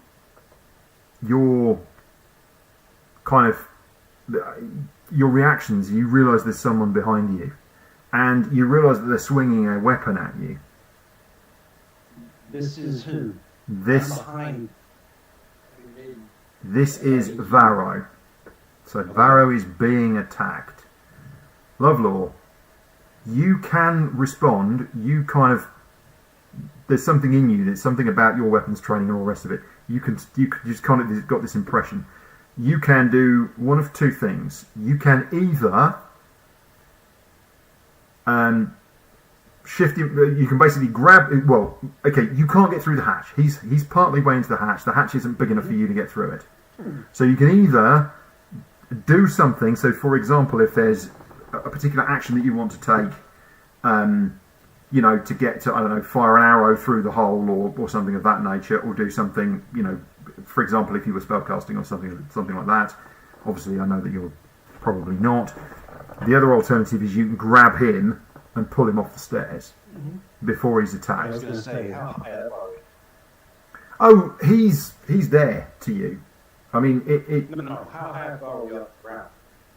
Oh, you're on the ground at the bottom of these steps, and he's climbed up. So his boots are roughly kind of at your nipple height, if you like, right? Because this thing's only kind of about 8 feet up the bottom of this ship. So he's not very high up. You literally you could just physically you could just grab him and pull him out of the way. That's absolutely my intention. Okay. Just put one hand up, just pull him down in my hurry. You probably wouldn't do one-handed. You would probably grab him with both hands simply because he's in this hole. So if you grabbed him and pulled him down, he might fall and end up in a heap, and you don't really want that to happen. So you're going to grab him, sort of yank him down without... See, no, I wasn't thinking about that. Okay, so... One-handed, chuck him in a heap. Right, grab him, chuck him in a heap. Let's have that. So what you're going to do is you're going to make a strength check for me. Okay. Now he's not... Sorry? I'm not going to resist. No, I didn't think you were. No, but a strength check is normally an opposed check. So. It is normally, but in this case it isn't. Okay, in this case, the strength check is how much or how little have you loused up the grabbing of him and pulling him down. Okay, so what you do is you reach out and grab him with a meaty fist. And what you actually do is you grab his right knee. Now, that's not what you were aiming for at all. Okay? What you were aiming for was to put your arm kind of round him and like around his waist and pull him down. But what you do instead is you grab his right knee because you louse it up completely. You knock his legs out from underneath it and he kind of goes "Budadunk" as he comes down out the thing, right? Which is sort of momentarily is disorientating for you. Varro, and then you kind of go down these steps and plonk in a heap.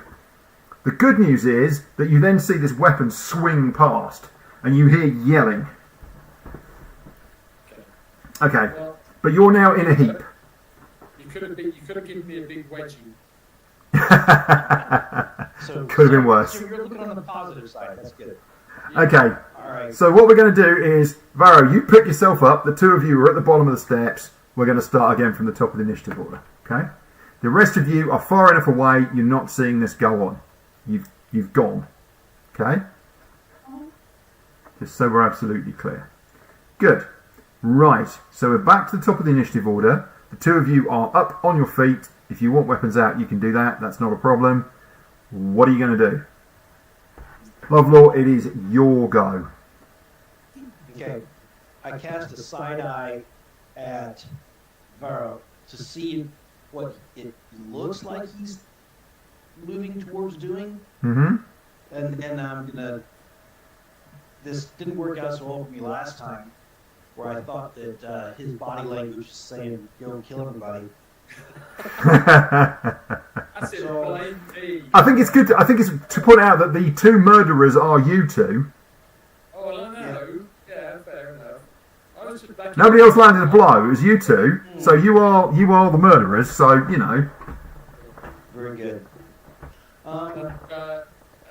Barrow, well, I'm just trying to get a brief impression. I know that sort of. I mean, you can have a conversation. You can have a few words between you while Varro's picking himself up. well, I'm gonna pick myself up. I'm gonna stick my hand out and say, "What the hell's going on up there?" All right. With that, then I don't grab my great axe. I grab the heavy crossbow and aim it at the opening.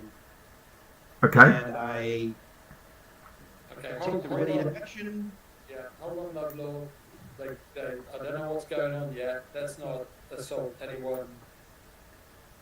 I've been Just take asked the to red. Yeah.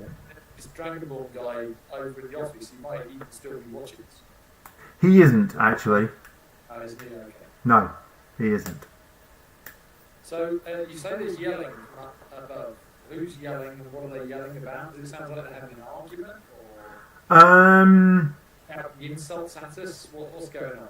Okay. So the question is, what did you see when you fell? Well, So what I'm going to ask you to do is I'm going to ask you to make an intelligence check. okay. Okay. So, as you were falling, you got a small look at this compound, and the person who swung at you did not swing a sword at you.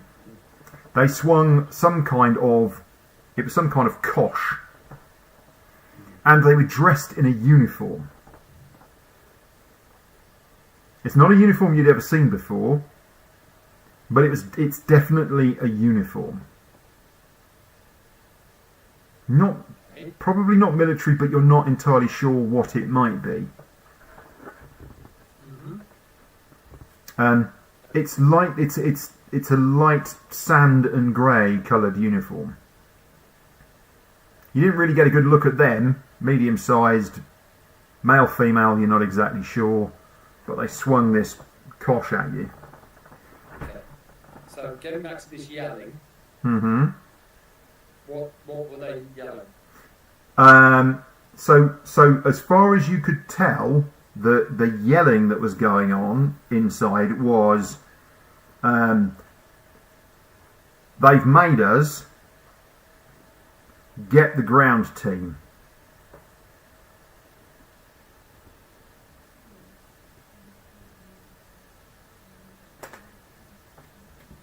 Okay, let's back away from the ship. Okay, where are you going? In a second.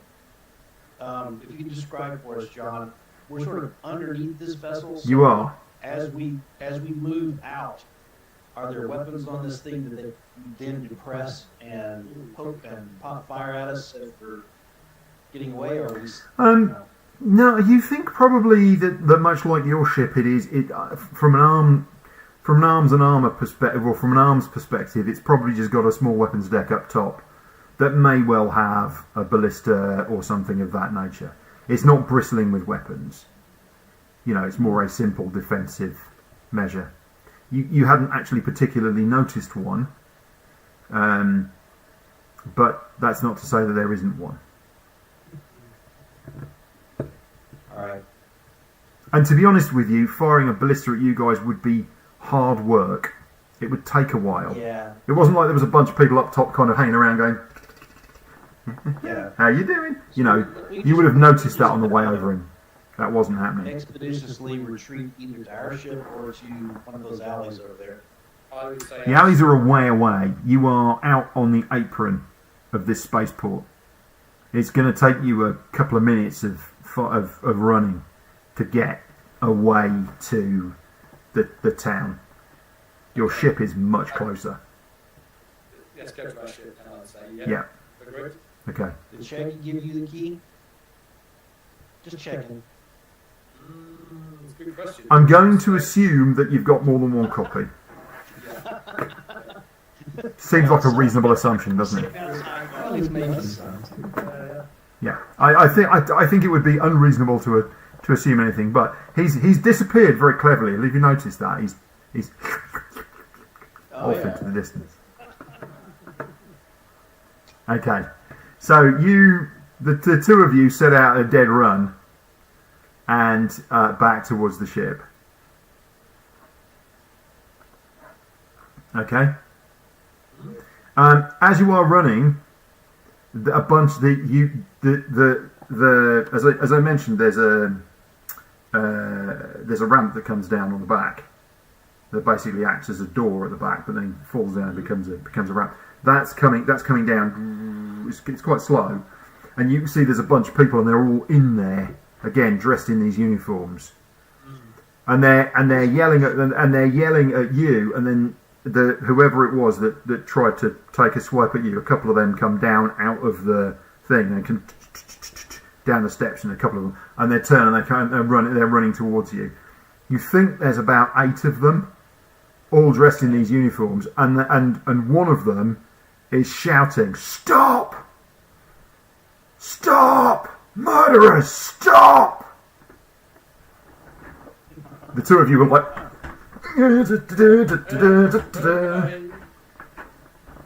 the hell they're talking about? No idea. Do we recognize the uniform? No, Okay. no, you don't. Looks like we've been picking up our buddies outside of town again. Yeah. I mean, this time it's cost us $10 because you paid the docking fees. You can't get that back. Hello, can I have my... Ignore them, don't worry about them. I know they're trying to knock the door down, they're trying to attack me, but don't worry about it. Just give my money back, please. Not stopping.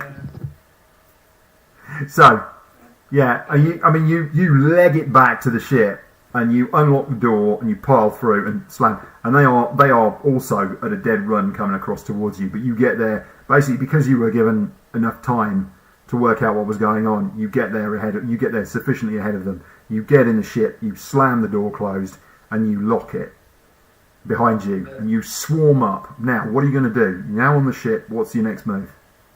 Take off. Dust off. You're flying. I hit the top. I'll fly. Yeah. Okay, Lovelock, what are you doing? I've not command the ballista, but I mean, honestly, not kill anyone this time. I do. I'm in the ballista just because. Okay, so you're going to get up top with a ballista. Okay, so yeah, you go. I mean, they get up to the ship as you get there, and you can see that they don't really know what to do, and then you lift off. Right, where are you going? Okay, so you said it was going to take quite a few minutes to get to the town. Mhm. Presumably, this lot, the rest of them, haven't got to the town yet. Yes, they have. Oh, okay. Yeah, you basically went as you came from your ship. They went that way, and you went that way. Okay, and so you went over there. Now you've turned and you've come back, and they've gone and disappeared into the town. Right, okay. Oh, we'll head. I guess we should head towards the town and hover over some alleys and see if we can spot them. Okay, Sounds like a plan.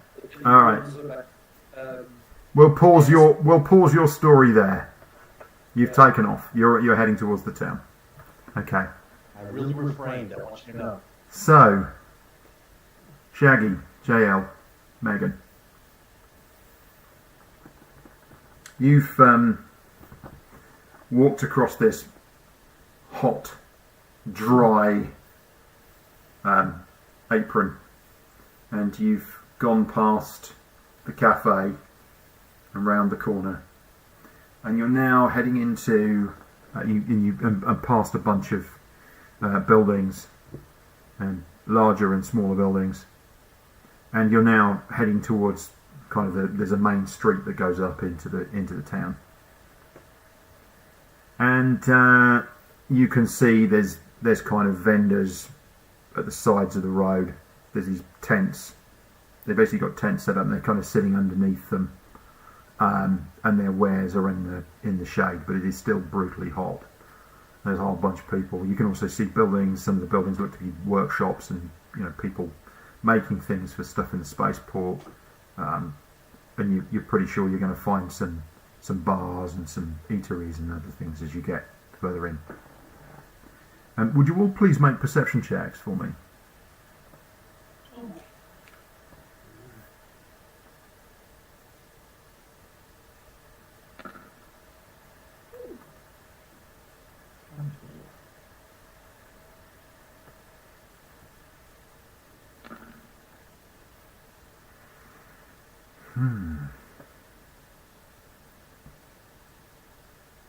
Here's the thing, JL.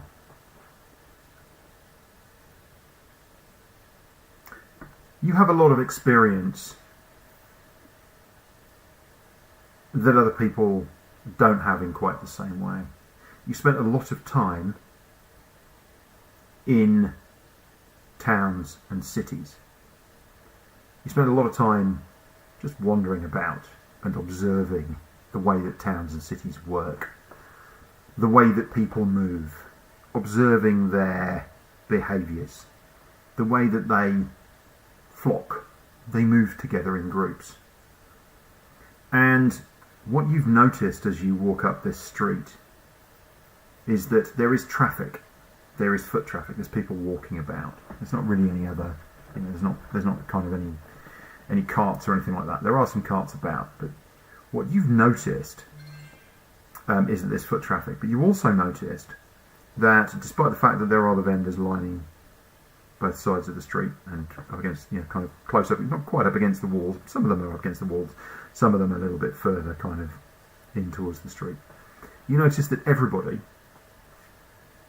apart from a small number of loitering people, is on one side of the street, slightly further away from you. And the few people that are loitering on one side and where those vendors are, initially you thought, that must be to do with the sun, and then you realise that the star is in front of you and above, and you realise it's not.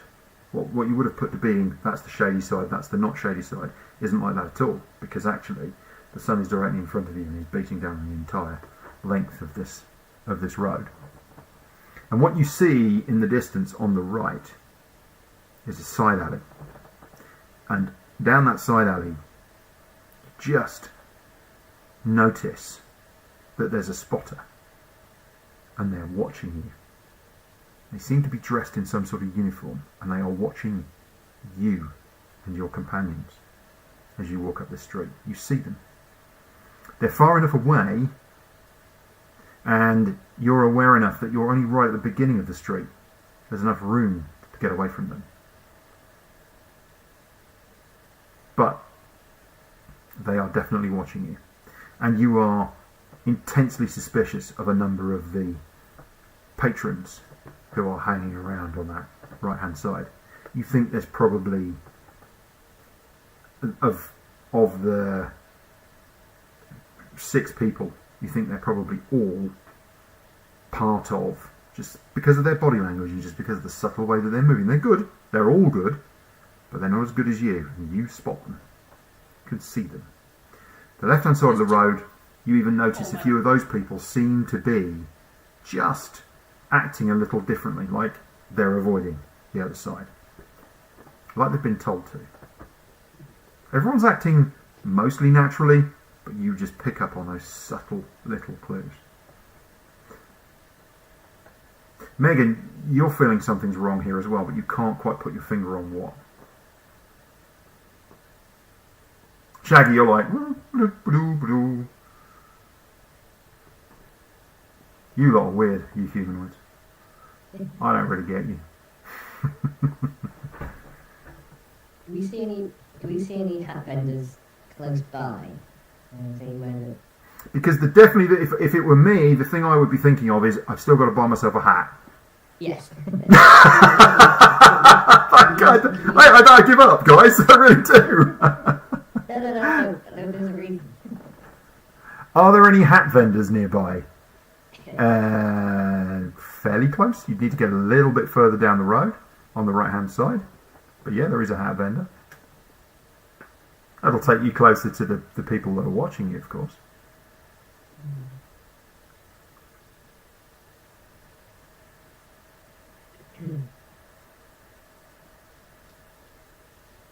You know, I really think we need a pastry first.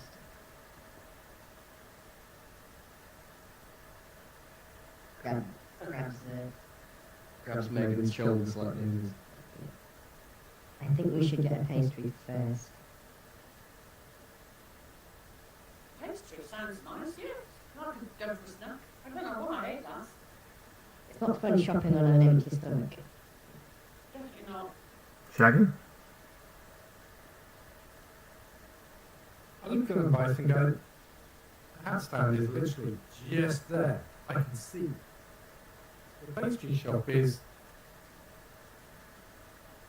I don't know where the pastry shop was, but it's not closer than the hat stand.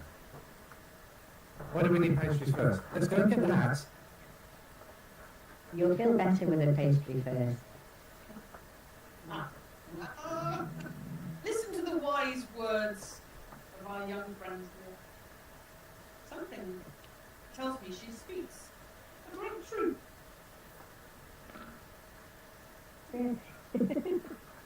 If only an ooze could make facial expressions. You can with the pastry. We saw you do it. That's true, yeah. I shrug my shoulders and I go, okay, let's go then. As soon as you I can't turn, remember the way. and you start walking back the other way, you see them starting to move. What are you going to do? They're coming out at a run now. I really want a pastry. Does anyone really want a pastry? I'm so hungry, I can dash to the pastry store.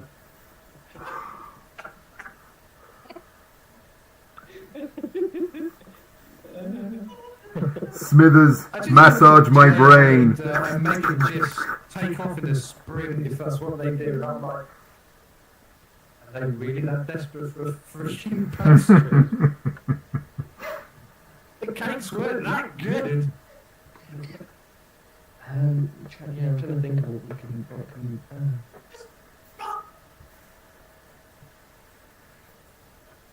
Okay, so making shouts run. I look round. I then see people running towards us, right? You do? Okay. I make the ground shake behind us, near where the people And I are. run. No? I run after Megan. And whilst I'm running, I go, could have bloody told me. Pastries, that's not good Coburn, is it? There's a snake in the nest. Would be better. There's a snake in my boot. So you all set out a dead run. You're running back towards your ship, towards the port. And you round a corner, and your ship is belting along towards you, and you see a bunch of very angry people in the distance running towards you. You also see that a ship has taken off and is coming towards you, and it looks different to quite a lot of the other ships here. It doesn't look like a working vessel. It looks like probably some kind of you're not sure, possibly some kind of law enforcement or something of that nature. it's got this bulbous front and this sort of long tubular fuselage and these sort of stubby wings sticking out, and it's coming from over the other side of the spaceport. It's going to take a little while before it gets to you. Anybody have a feeling of deja vu here? A little bit. Yeah. Okay. Isn't that the ship that you drew? You come in on, basically the wasp comes in and spins, so Varro spins the wasp around and you guys pile in the back, and then Varro literally just stands it on its tail and you just go vertical up out into space just to get away, really. The law enforcement ship is trying to come after you, but it's not as quick as you are. It's falling behind you. Okay, guys, seriously, that's 2 planets in 2 days that we've been expelled from. One planet. I don't know what the hell you and Lovelore It's have the done. same planet. Same Different port then. Hungry people. Okay, let's go to a different planet, shall we? Let's not stick around this one. This one's not very nice. You got other little pieces here. I fancy going to an asteroid and taking some of that nice metal, you know. Why not? Yeah. Yeah, isn't it? The worst thing about that was he was on the level. He got used by them. He really was on the level. That was genuinely a job you could have taken. Thanks for the pickup, guys, but we need to go back because JL wants some pastries. So does Megan. Yeah, we were so close to the hat stall, but then the ladies decided they wanted pastries. Well, there were a load of people looking like they were going to make a movie, I suppose. Maybe they knew that we were going to buy all the hats. I don't even need a hat, I just wanted it for decoration.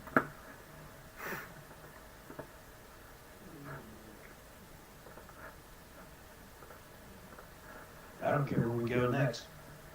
We make a buck, be nice. I'll say a buck. It'd be good to find out what they wanted, though. I mean, it could be just a misunderstanding. Yeah. I think so. It might just be a misunderstanding. It's difficult because it's the thing where there's plenty of options, right? And depending on what you decided to do was dependent on what would happen next. But the problem, of course, for me is that there's a whole load of stuff to kind of cover, but I've not been able to because you've not been in the position to learn those things. You've kind of not engaged with some of the things in this place just because of the nature of things, and you just went, yeah, we'll take that guy for a lift, that's an easy job, we'll go do that.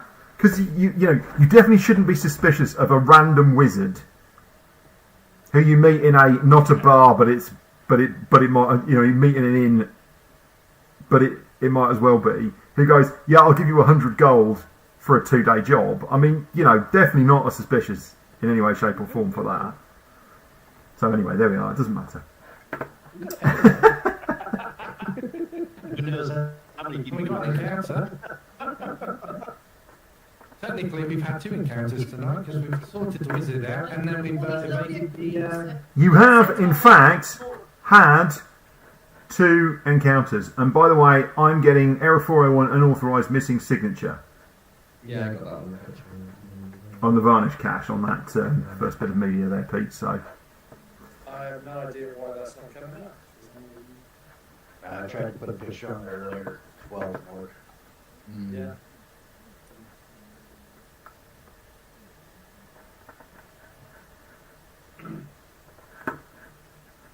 Some of these hacks of the service. no, I'm just feeding the URLs into.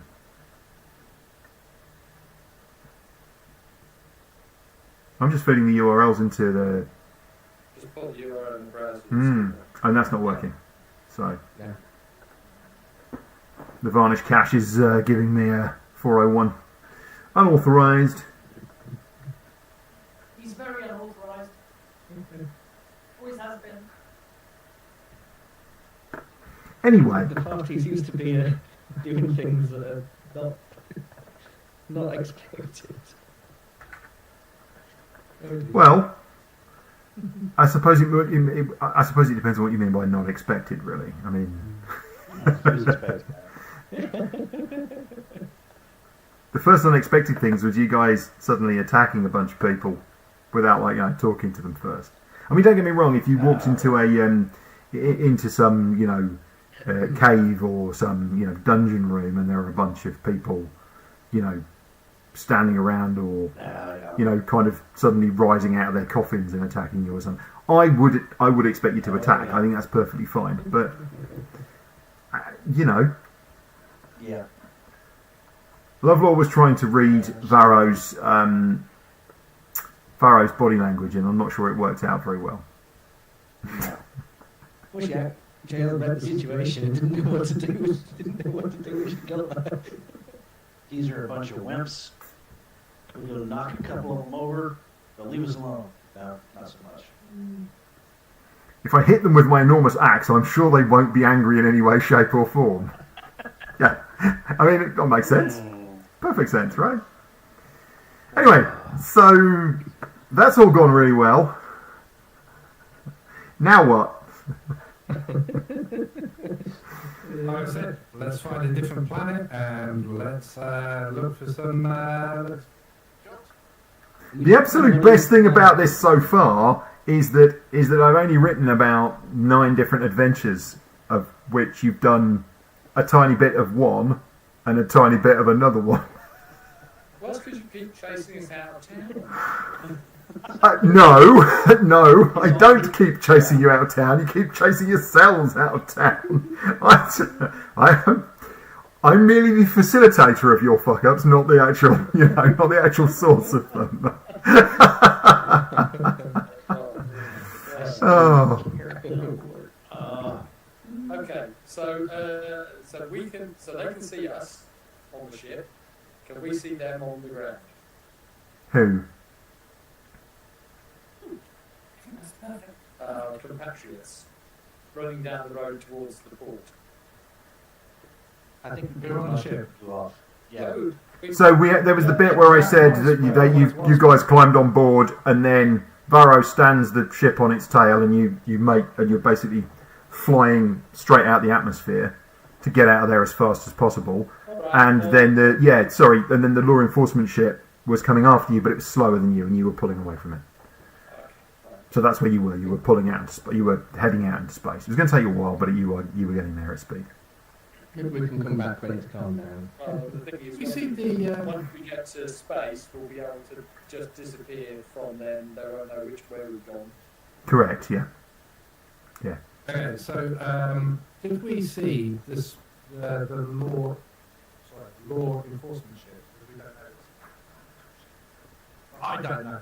Shaggy doesn't know it's law enforcement ship. That's what you inferred that it was. Did you guys on the ground saw a ship coming towards you, which had There was bulbous and blah blah blah and little wings out. Yep, that's right. Okay. And So if I saw that, do I remember seeing that ship when we had the 3 sisters on board, the 2 sisters on board? no, Is that the same ship that we? no, it wasn't. Very, Right. very different. Very different. different style. Yeah. Right,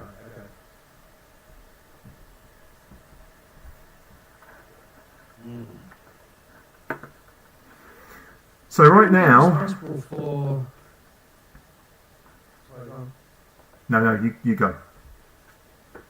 I was going to ask, do we know who would be responsible for law and order within these space? So, yeah, good question. So what tends to happen on any given planet, you will have different aspects of law and order depending on what falls under what. You don't have like space police who cover, everything. Most areas in space will be very much kind of effectively lawless. So a lot of space will be effectively like a frontier and very lawless. Planets will tend to have they won't have an overarching, or rarely will they have an overarching control.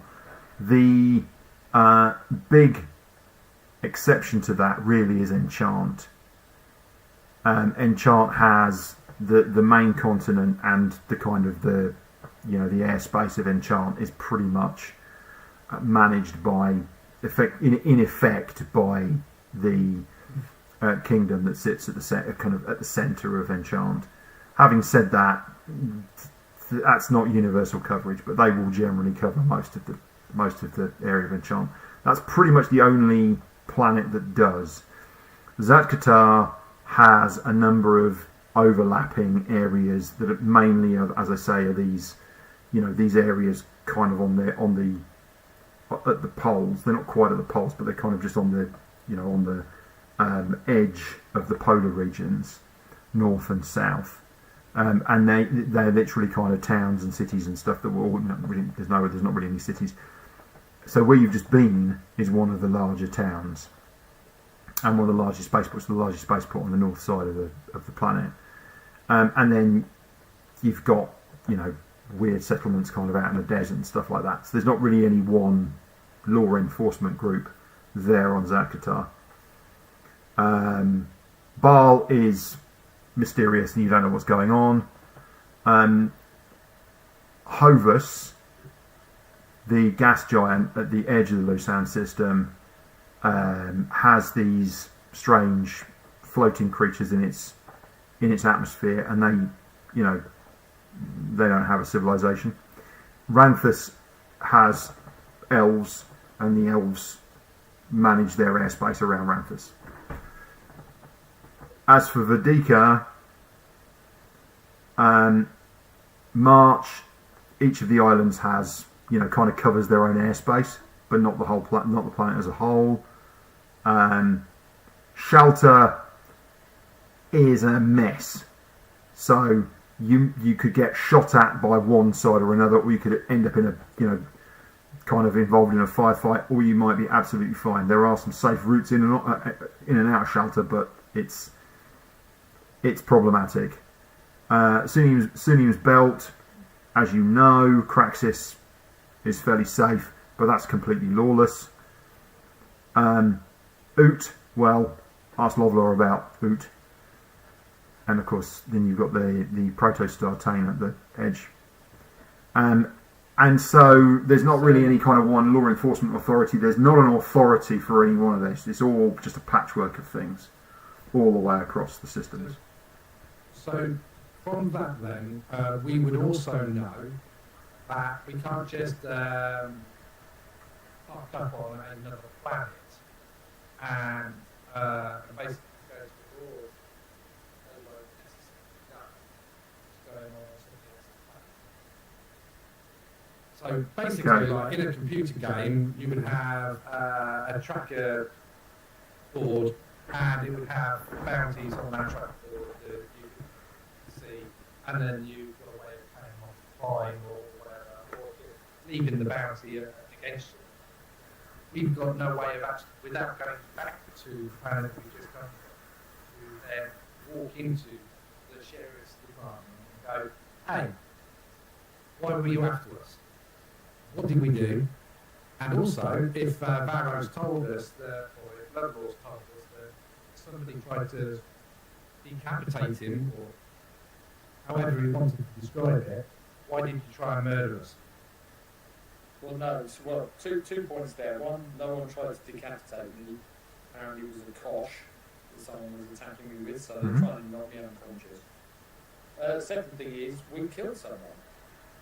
We murdered someone. So the chances are very strong that is why they were after us. Yeah. I mean, John, quick question: Is there like a sort of bounty hunters type thing going on? Yes, there are. They could put a bounty out on us and have Yes. people track it down. That absolutely could happen. In fact, you've heard whispers. All of you have heard whispers, and JL, you have perhaps the best insight into this, because you've spoken to people within your family who have spoken to people, that there actually are people who are not just bounty hunters, but there are assassins out there. So if you want someone taken out, you can pay to have someone chased down and murdered. And so, you know, yeah. I mean, those risks exist, that there might be a bounty put on your head. But generally, that's quite expensive and complicated, and it doesn't. You know, it's hard to know whether somewhere a planet like Zadkatar would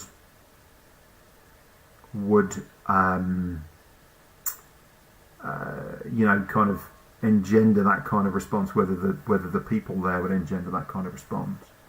You don't know where those people came from, what they were involved with, what their deal was. You get the distinct impression that yes, they were after you because they were law enforcement, but what their plan was and what they were expecting from you, you're entirely unsure. A lot of places have a tradition where, you know, even if you commit quite difficult crimes, quite brutal crimes, unless you are the worst of the worst, you know, you're literally kind of wandering around murdering people left, right, and centre, they will potentially imprison you or give you a hefty fine. And often, if you've killed somebody, there will be an expectation that you will make the family whole. So basically, what you will do is you will, you know, pay a very significant sum of money over to them, and that can often be a way out. It's not ideal, but actually, in some respects, it's better than other options. So, as a party, we as players need to now have a discussion. Okay. Okay. And it's for this simple reason. Mm-hmm. We either do the honourable thing and we basically hand ourselves in, and then potentially that's it, game over.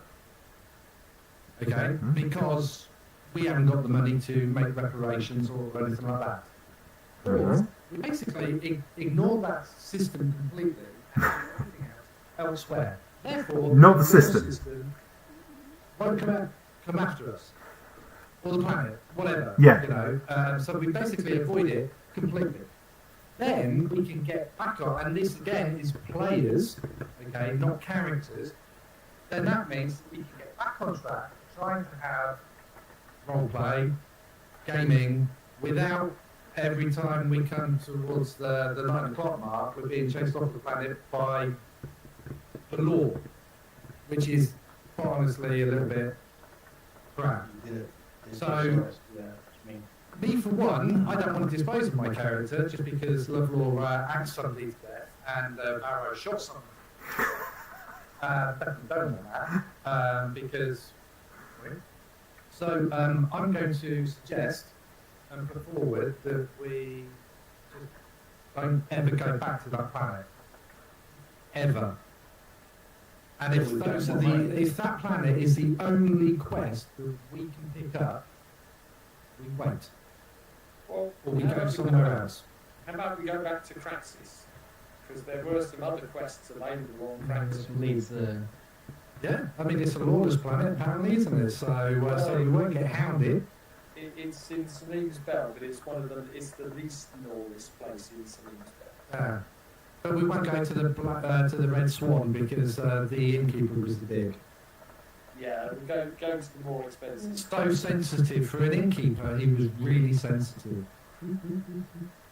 I mean, my sensor meter was off the chart looking at him, and I was like, jeez. Look, here's the deal. You walk in somewhere and you start causing trouble. What do you expect? Seriously. The guy has an antimatter rifle behind the counter. He's literally kind of like, you know, he's literally like the Wild West barman with the shotgun, right? I mean, literally that's what he If is. he needs to have a physical attachment to prove his manhood, then that's down to him. We're not going to judge. He doesn't have to prove anything. He certainly doesn't have to prove anything with anyone who's being pulled out with a hole that big in their chest. It is what it is. So we'll just not go into that part. Or if we do, maybe you go, hey Dick, how you doing? Plenty of other places to get Yeah. drinks and But find out other exactly. things and so forth. So- So it's really not an issue. Let's leave this planet alone and let's come back in never. Yeah, I let's, think. let's head to Craxis, shall we? Let's head to Craxis. How about, can we disguise the ship, maybe like as a bee or a mosquito? A large moth. You've got to remember something. The ship that you're on, the Wasp ship that you're on, there's a lot of these. They're a fairly common model, right? So, and there's nothing that particularly makes yours stand out from others. Yeah? You guys stand out more. The ship doesn't. Yeah? I mean, we can always change the name of the ship. I mean, that's just... You know what I mean? I mean, if they know that our ship's name will be went by something It's else, important to remember that registration stuff there are some places where that could you've got to that's going to be quite seriously dealt with, right? Enchant, they're going to be quite serious about those kind of things, and there's a whole bunch of protocols and various other things. You can't just sort of waft around and get away with it. Enchant, there's a particular rule of law and all those things in most of Enchant. You don't like that. Okay. You don't like that. so But let's- Zap-Qatar, you can just kind of come and go almost as you see fit, yeah. And Sunim's Belt, yeah. March, they're fairly casual about that kind of stuff, yeah. Shelter, it's a war zone, so whatever, and so on. Okay, so most other places is not going to be an issue. Okay, what about Craxis then? That's Craxis. Yep, absolutely fine to go back to Craxis. No issues at all with that. Yeah. Okay. You fly through deep space and back to Craxis. I'm on route, Um,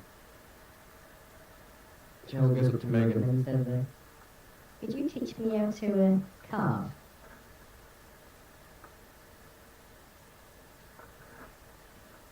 And Megan says, certainly, have you finished roasting the beef yet? Not meat. I don't have any wood, but I've got plenty of stove. I would be delighted to. Can I make a little figurine if you want? Carving soap, it's always good to have a hobby in prison. You never know when you're going to need that ship. She likes to stay clean. She's got an entire sack of soap. You've got 50 pieces of soap. Okay. I just can't believe that you're going to carve all of us from soap and then maybe actually use it. She's got 50 pieces of soap. Right, this might be She's not going to use it. She's going to give you the carving. Where is she keeping the 50 pieces of soap? It's a sack. She's got a sack of Oh, soap. okay. So just pull out a bar Yeah, of we haven't soap. been caught yet. We don't need to smuggle soap. Pull out a bar of soap, hand it to Shaggy and say, there you go, that's you. Actually, get the soap and just kind of go, Bubble on top. That's it, yeah. there you go. That's it. Right, so do we also need more armaments for the ship then? If we're going to be, if this is going to be our lifestyle. By the way, Shaggy's all up for this because this is playing right into the whole romance of piracy and all the rest of it. We get chased by law, we get hit by the law, we get hit, soon there'll be bounty hunters coming after us and take them on ship by ship.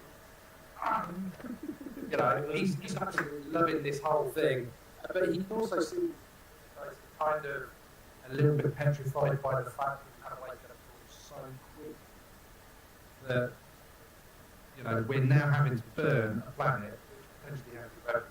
So he's kind of trying to play it easy, but sometimes just lives there, and yeah. There are tons and tons and tons of places that you can go. You've got an outline of kind of like the planets. There's not that many planets, fine. But there are asteroids and moons and places galore. Okay? I mean, it's worth saying this. The Farsees Nebula, right, has got a few places around it. You don't want to get too deep into it because of the Illithids, yeah? The Scortha Reaches, I mean, Sild is obviously the most obvious one of those, yeah? But the Scortha Reaches has got, you know, myriad places. You could get lost in the Scortha Reaches for the next, 5 years, easily. So there is adventure galore to be had. You literally kind of go anywhere. So, I'm setting up some options and some stories, and so there's things going to be happening around you.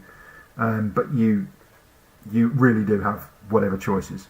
So I wouldn't worry about one planet. How about we head there then? There's Scortha Reaches? Scortha.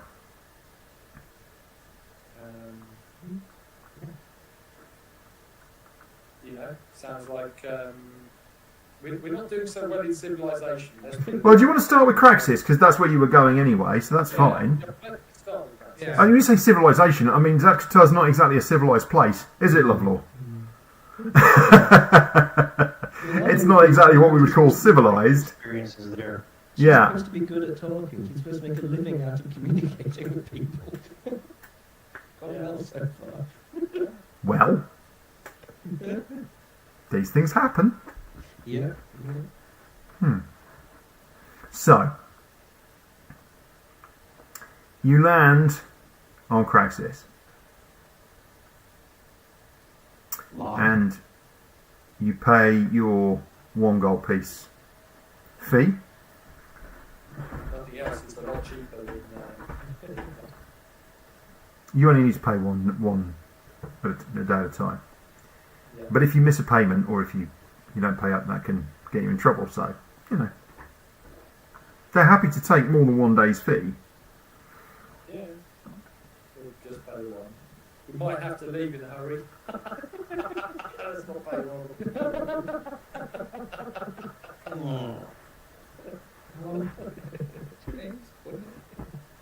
What I'm going to do is I'm going to punch them in the dick.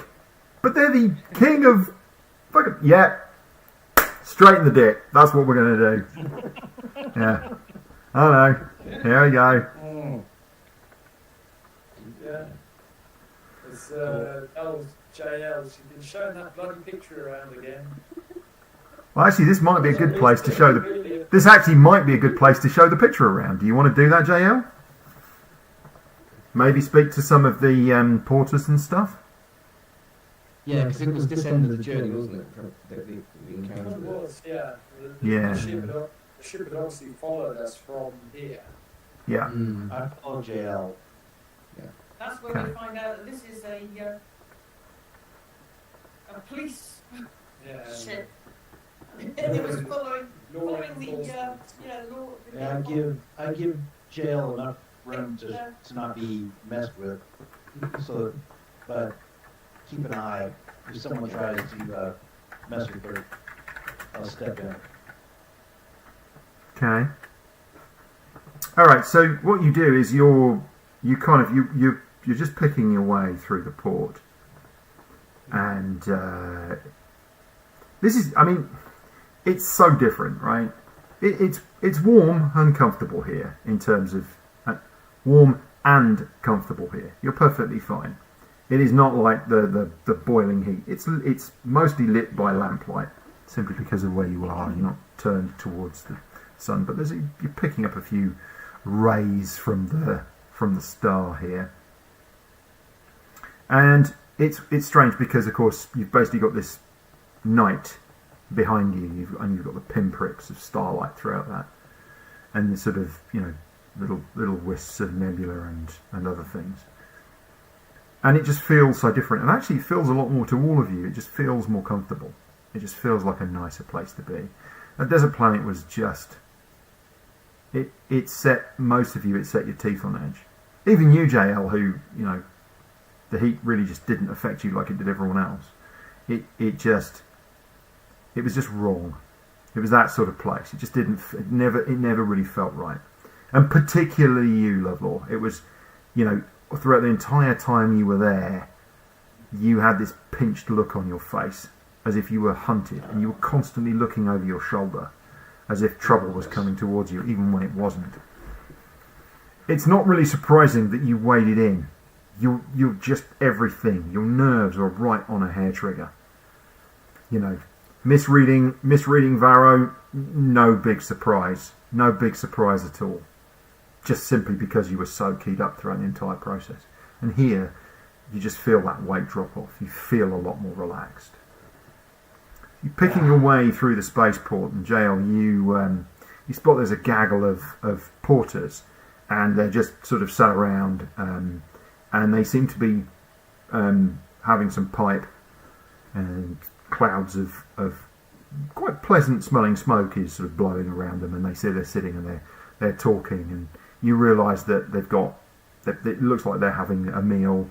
They've got drinks, and they seem to have kind of sandwiches wrapped in waxy paper, and they're sitting on a kind of near a bunch of crates, and they're just talking amongst themselves, and you think they might know the kind of people, and you go over,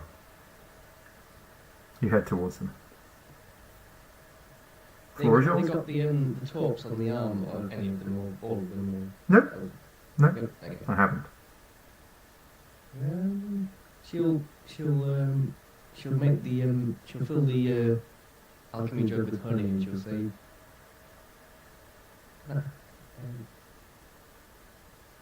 Can I borrow you? Can I have a word with you for a minute? I can feel free to have some of this honey while we're here.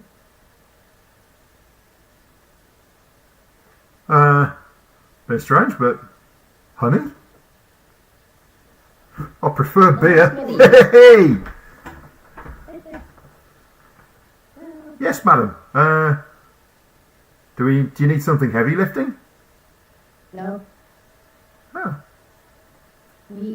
Something else? What kind of information from you? If you've got any knowledge of something we encountered on our last departure out of here. We left a few days ago. Oh, love, are you short on a bit of knowledge? Maybe we can fill you in. Hey! Maybe. We were followed by what looked like this. They all look at one another and look in the shit. And one of them, hey. Look. That's a nice drawing. Did you draw that? Do you know what? I think that's a ship of the Olas.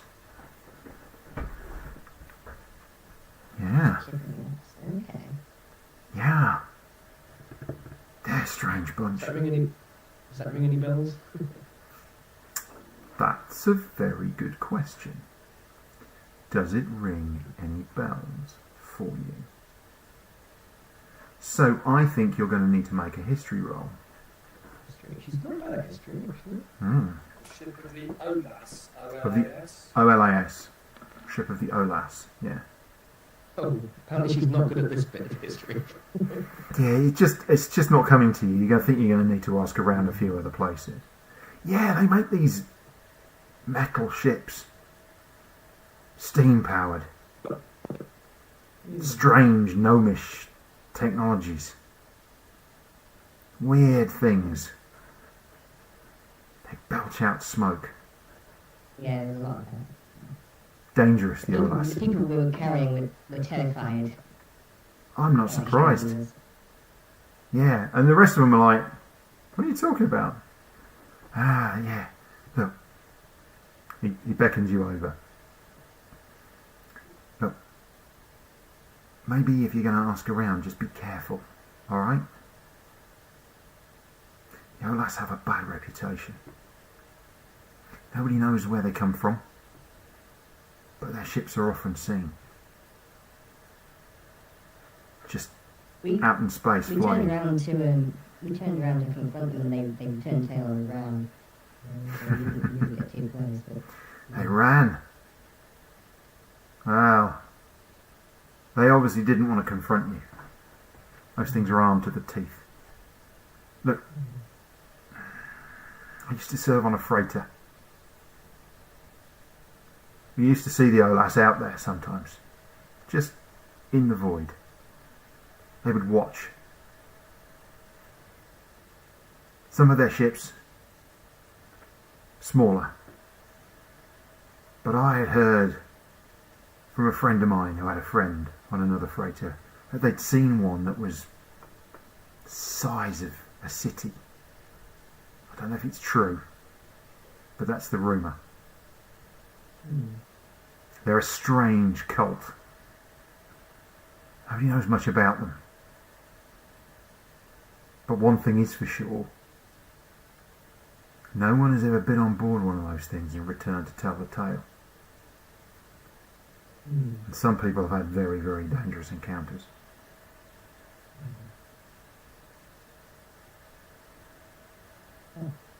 Just thank be you. careful. You didn't tell me to leave like the last lot, so that's good. Why would I tell you to leave? Well, we didn't get that one. She gives him a couple of golds. It says that.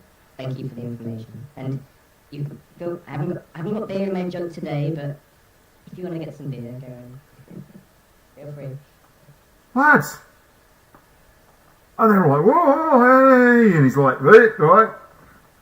Well, and he bows really. He actually pulls himself up and he bows. He's not a very tall bloke. He's human. He's not very tall, but he is quite brawny, obviously because he's humping and dumping all day. And he's, snaggle-toothed and slightly misshapen, but you can see his eyes light up at what you've given him. And he really bows. He's really, and sorry, he says. Sorry for anything we said earlier. We didn't mean to be disrespectful. It's just the way of us folks on the dock sometimes that we get carried away. Please accept our apologies. And the rest of them all nod, like they're all, If you hear anything else, or hear any work or jobs needing doing, transport-wise, let us know. Keep us in mind. Don't know. Ask around. Hey, those miners. Yeah, they still up at the... No? They're gone. Oh, alright. Nothing to worry about. Thank you, buddy. Thank you. And they all... You can see they're all kind of getting ready to get back to work at this point anyway. That is where we will leave it. I spoke and didn't get thrown out of the planet.